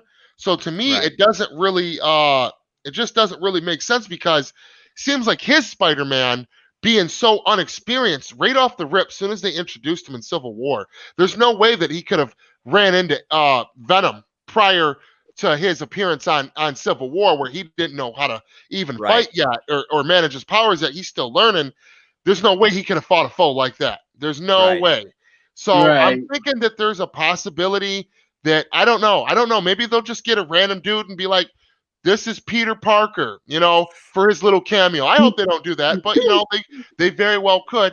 But man, it's just fun to think about. It's if Garfield just real quick was just there like in one scene and like had a quick converse, like bumped shoulders, and Eddie Brock turned around and it was Andrew Garfield, and he was, what I mean, or something. I'd like that a lot. That would be enough for me. I'm just like, yes, bravo. Well done. Bravo. So that would be pretty cool, man. And I know a lot of people. I don't know why they didn't. I love the soundtrack to the Venom movie. Yep. With the Eminem song with the Venom. I thought that was pretty clever. I thought that was pretty clever. You know what I'm saying? I liked it. But see, I'm a fan of Eminem. And I liked it. I liked the whole movie. And some people did, some people didn't. But like the second one, I heard that the second one, that they're gonna try and fight for that R rating, and that Carnage, obviously Carnage is gonna be in there. Well, if you have Carnage in it has to be R rated because Cletus Cassidy, that's what you would think. That's what you would think, man. But I am telling you, I've seen some crazy. Think about Venom, though. I mean, the dude, especially the version that they chose to adapt, and think about the first Venom movie. This dude is eating human beings, like ripping people's faces off of their body, and that was PG-13. I'm like, how? And but see, and they had to cut out so, they do like weird angles, and like they make it just like, there was blood squirting everywhere. That kind of held it back a little bit. That definitely held it really back. did. That is what hurt the first. See, I think that they were, really just weren't sure. Like, I think they were just like, I think they always knew that kind of content needed an R rating, but they wanted to maximize their audience as much as possible, and they were juggling. What should we do? If we do R, we're going to limit our audience. Now, with Birds of Prey, that was one of their not their only, but one of their main hangups was the R rating, and the way that they dived into the R rating, and the fact that it limited their audience, and they aimed the movie at teenage girls. They weren't really sure who their audience was when they were marketing it, and who they were aiming it for. So and there's a lot of other examples too. So I can understand like a studio, like when you're trying to go for an R rating, them thinking about, okay, well, who's our audience going to be? What's roughly their ages gap going to be, and should we do this? But ultimately, they made the wrong call with the R rating. It definitely, because it would have, just think about how sick that movie would have been, just seeing every time, he's using his claws or biting someone, there's actually blood squirting out of people, and like he's actually tearing people. Because see, they described that movie as going to be a deeply, because that movie was slightly tampered with too, because Tom Hardy, he came out, and you know what he said as soon as the movie was released in an interview? They said, what was your favorite scene in the movie? And Tom Hardy, the first thing he says was, well, sadly, all my favorite scenes aren't in the movie. He would say that. No, I'm serious. And then he actually did say that. And then they follow. Yeah, then they hit him with a follow-up question, and they were like, "Well, can you describe anything to us?" And he said basically that he couldn't get like super specific, but he said that well, I'd have to say that what I missed the most that was cut from the movie, he said, was about 20 to 30 minutes of mad puppeteering by Venom. Freak. Yeah, I was like, what? Oh boy. So imagine 20 to like 30 minutes spliced up in increments throughout this whole movie of Venom mad puppeteering crazy shit going on, and dark. He said there was dark ass jokes while he was doing it. Oh my goodness. And you know what? Speaking of Birds of Prey, I finally broke down the other day and watched it to review it. Yeah. And all this time before watching it, I saw these like memes and gifs of like, this is like a scene that deserves an Oscar, and it shows Harley Quinn and her freaking Oh my breakfast God. sandwich. Oh And I my- watched it. And I went when watched it. I was like, Wow. what? Like, what is this? Like, what in any way does this deserve an Oscar? I did not understand it, but I totally That's agree with your point bold. on Venom, because like Yeah. Venom is a monster. Venom's a killer. Yeah. Venom is a brutal being. And then when you add Cletus Cassidy into there as Carnage, And a he's freaking serial killer. He's a serial killer combined with a Venom. Like, I don't know. I don't know what you're thinking is there if you don't make it rated R. Like, And his I don't body know. is like, and I guess I could be, wasn't it like in the comics, like the reason why Carnage was like red and black was because the fact that the way that the symbiote entered him through his bloodstream, and that he was always cutting himself and wiping blood because he was a serial killer. Yeah. And that I think that Cletus Cassidy, that's why his symbiote is red, because literally that is blood flowing around him. Ooh. And the black it's like it's a mixture of blood and symbiote, and that's why Carnage is red, to represent that he's a, the way that the symbiote entered is something to do with the blood, because Yeah. and to me it's like that gives me chills. yeah, and you see a character like that, and it's like it really makes it really makes it interesting to think about the fact of what adaptation are we going to get of Carnage when this Venom 2 comes out. Right. And the reason why I think that we're going to get that blood oozing Maximum Carnage version that I'm talking of is because the cameo at the end of Venom, yeah. Venom, the first one, I didn't like the wig, but you seen where he had that blood and he was writing on the wall. That part where he was doing that. That is what Cletus Cassidy did in the comics and in the animated series. And that is how with the Venom thing, the Venom symbiote, it attached to his finger and it shot inside of his blood. It went in him like in a different kind of manner. Like the Venom symbiote just kind of opens and covers a body. It goes all over it. The Carnage symbiote don't do that. It's savage. You know what I mean? Oh yeah. So that would be, that'd be pretty cool if we could get that kind of adaptation on on the big screen. That would be cool. Yeah. I doubt they'll make it that dark and that in depth, just because that's what movies do. They always but that would be amazing, wouldn't it? It would. It definitely would. I totally agree. But they don't give the fans what they want, because forget what the fans want. I know. And it's just like I don't understand why they don't care about their audience like that. Like, when did it stop? The last time I checked, at the end of the day, like, yes, you want to, you want to give your fans what they want, but but when did they stop caring and like about the critics' opinion matters more than your fans? And it's like, at the end of the day, they want to make money, right? Even if you don't like your audience, you want their money. Right. And this is the thing about you want their money, and with them doing that, it's like, okay, you can look at these movies, BVS, Suicide Squad, you see how much money they made. Okay, now, the critics can cry all they want about it. I don't like it. Too fucking bad. A lot of people. It's not meant for you, critics. It's not meant for you. Okay, you know what I mean? You can cry all day long about it, but it's like, to the studios, like, what I gotta say is like, if something don't make money, you don't have a franchise. If something don't make money, your pockets are hurting. Why do you do what you do? You do it for money. So are you, and they're making movies and putting these political messages in them, trying to, stroke off the critics. And it's like, critics ain't making you no damn money, dude. So you're just gonna make movies for critics that makes you in no fact, money. Critics are the ones who try to hurt the movies because they're always looking for things that are wrong. Exactly. I just don't understand that stuff, man. And really, don't critics generally watch a movie like once or twice max? Right. Yeah. They only go for the one-time experience, and they're like, "This is what I got from it. This is all that I know." It's like they totally forget the idea of the rewatch value. Like, when a movie has rewatch value, that's when you know you made something dang good. Yeah.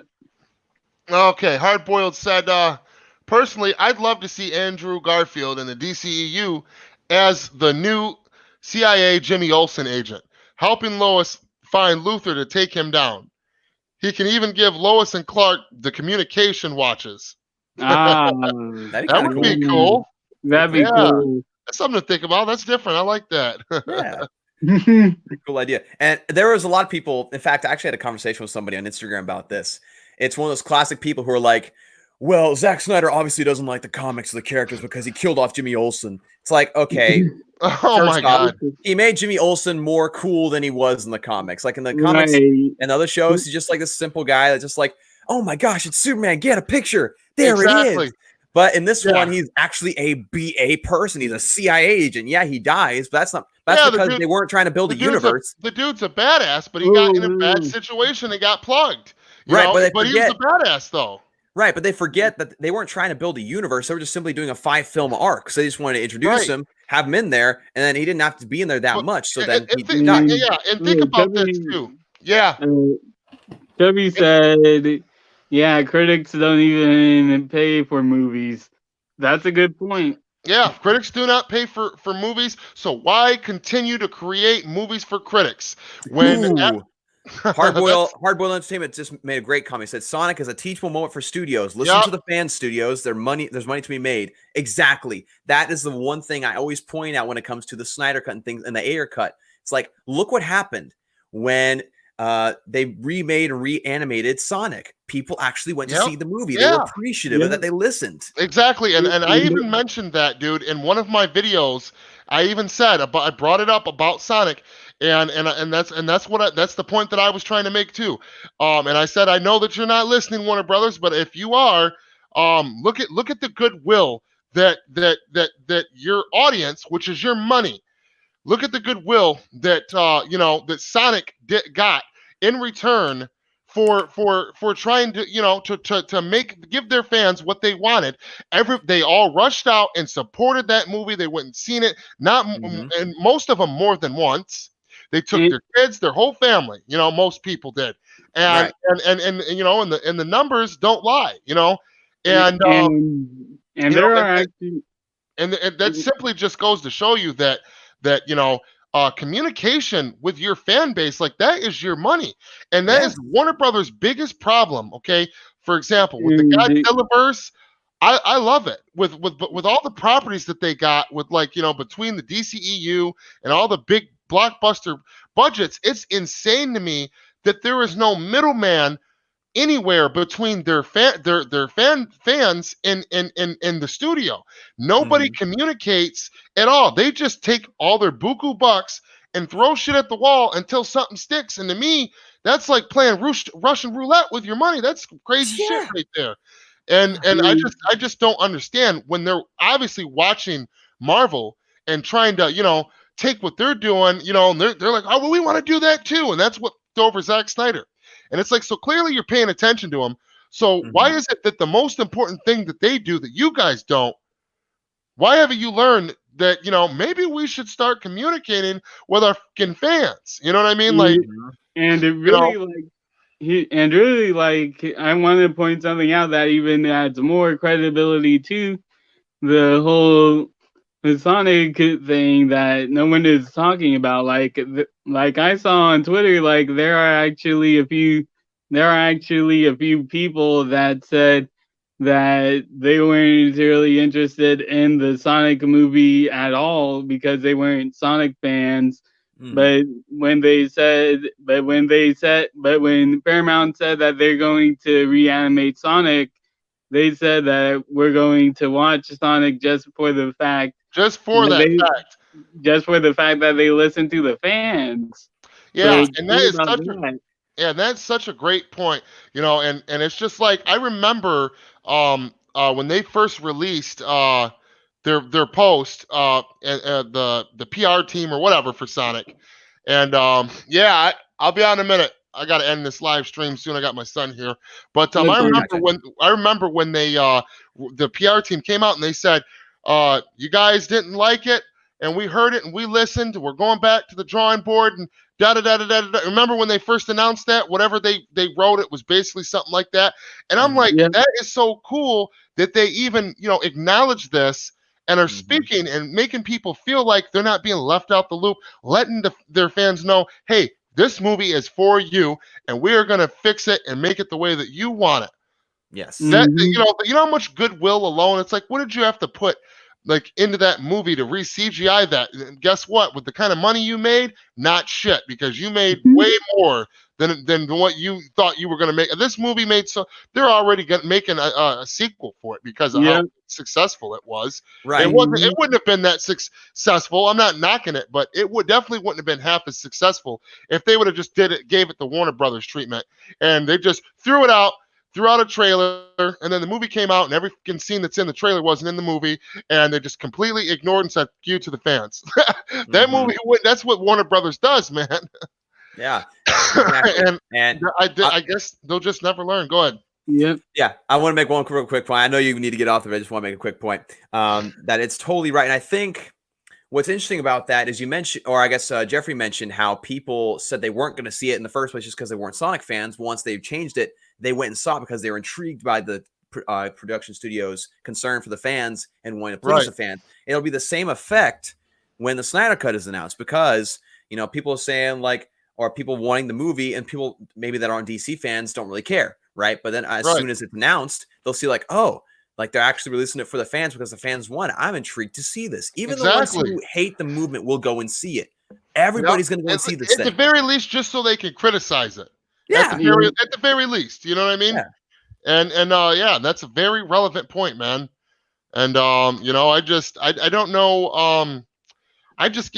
when they announced that Ann Sarnoff was coming in there, we did a campaign and everything, send off to Mhm. Sarnoff, and we wrote her, and so many fans. I just think that it's ridiculous that the studio must have obviously advised against her interacting with the fans. Like, so she got all this like mail and stuff from fans, like Mhm. drawing their favorite scenes in the movie, saying why they love the movie, why Zack Snyder's work touches them, what part of the world they're from, taking a picture of the selfie and shit, and sent all this shit off. I was one of them mofos, okay, Yep. and she got like a crap ton of mail, okay. Mhm.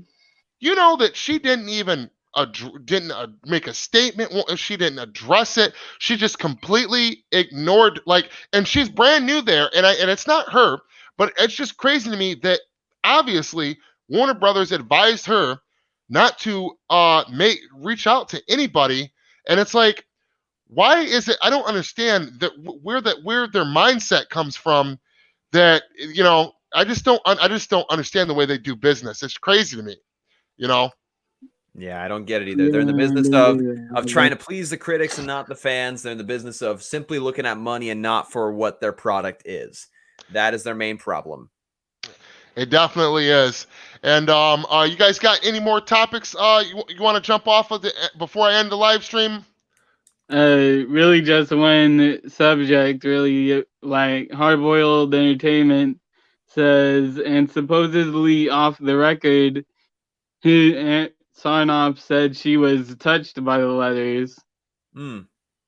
Well, I mean, you would, of course, receive those kind of letters. I mean, that's just natural. I mean, Okay. Hardboiled said, hold on. Oh, I clicked down the wrong one. He said, awesome live stream. And then he said, all right. He said, yep. As Dave, the film junkie, said, everyone will go see the Snyder Cut, even the haters, just out of sheer curiosity. Yep. And that's what Nerdy in Many Ways was just saying, and I definitely agree with that, man. Mm-hmm. And he's Hardboiled Entertainment also said, supposedly off the record, Ann Sarnoff said she was touched by the letters. See, I didn't ever hear nothing about that, but alas, she was off the record. But see, that's what I'm saying. See, and that proves my point even further.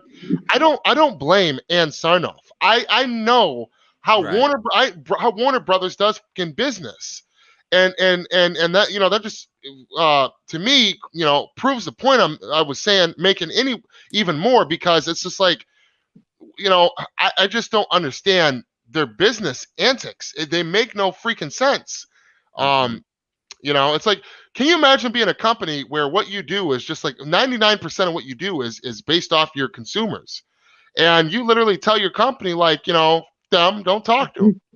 What? I say it all the time. I say it all the time that Warner Brothers doesn't deserve the characters that they have. They really No, don't. they really they don't. You know, it's just it's crazy. I just wish that, you know, I hope that we're gonna see some big changes.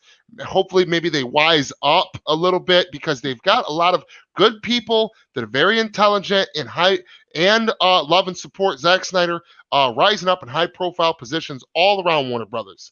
Mhm. But I'm still just worried, because at the end of the day, it's like, who's pulling the strings at the very top that we don't know about? Like, Right. because I don't understand, you know, their logic and the way that they do things, and even now how things are still like just really like they have not really, like, I can't believe that Warner Brothers didn't make a dress in some manner November 17th when the shit went viral and made the news.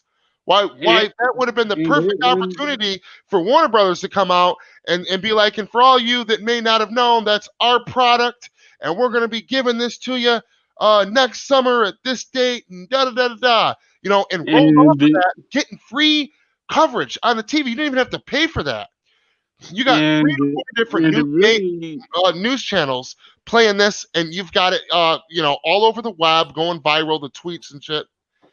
And think about like this, like it's even more insane if you add in the fact that it was 1 million tweets, and even was made a Twitter moment. Like think about that. Like that was insane. It was like if I was WB, I would be like, okay, we need to make this announcement right now. Okay, no holding back this time. This is the perfect time. Yeah, and like that's why I said, and you know, but you never know. You know, the future's looking bright so far, and like I said, with all this virus stuff that's going on, you know, it's not just you know, DC films and shit in general. You know, it's just everything in Hollywood right now is kind of on hold, unfortunately. Right. So you know, it's really just hard to say. We've just been waiting a long time, and people are like, dude, you know, I'm one of them people like, yeah, I'm ready for this shit. Like yesterday, last year. But go ahead. Jeffrey, did you have anything you wanted to close out with before I hop off of here? Really, right now, I don't think there is really anything else. Yeah, we covered this shit pretty good, man. We got everything under the sun, basically. Yeah. I didn't. Yeah, we've been doing some long last 2 live streams, man. We did we did like a 3-hour live stream last week. It was just on accident, man. And we looked at the time. I'm like, oh, we got to get off here. But all right, guys. Thank you for joining me, Nerdy in Many Ways. Thank you for coming on the show. Yeah. I look forward to maybe doing another one in the future, man. Anytime that you want. Absolutely. Just let me know. I'm totally down for it. I appreciate having me on. Thank you. And all right, Jeffrey. I'm gonna hop off here and go get my son before he drives my folks nuts. Okay. Right. Peace out, Seacrest. Okay. All right. Later. Bye.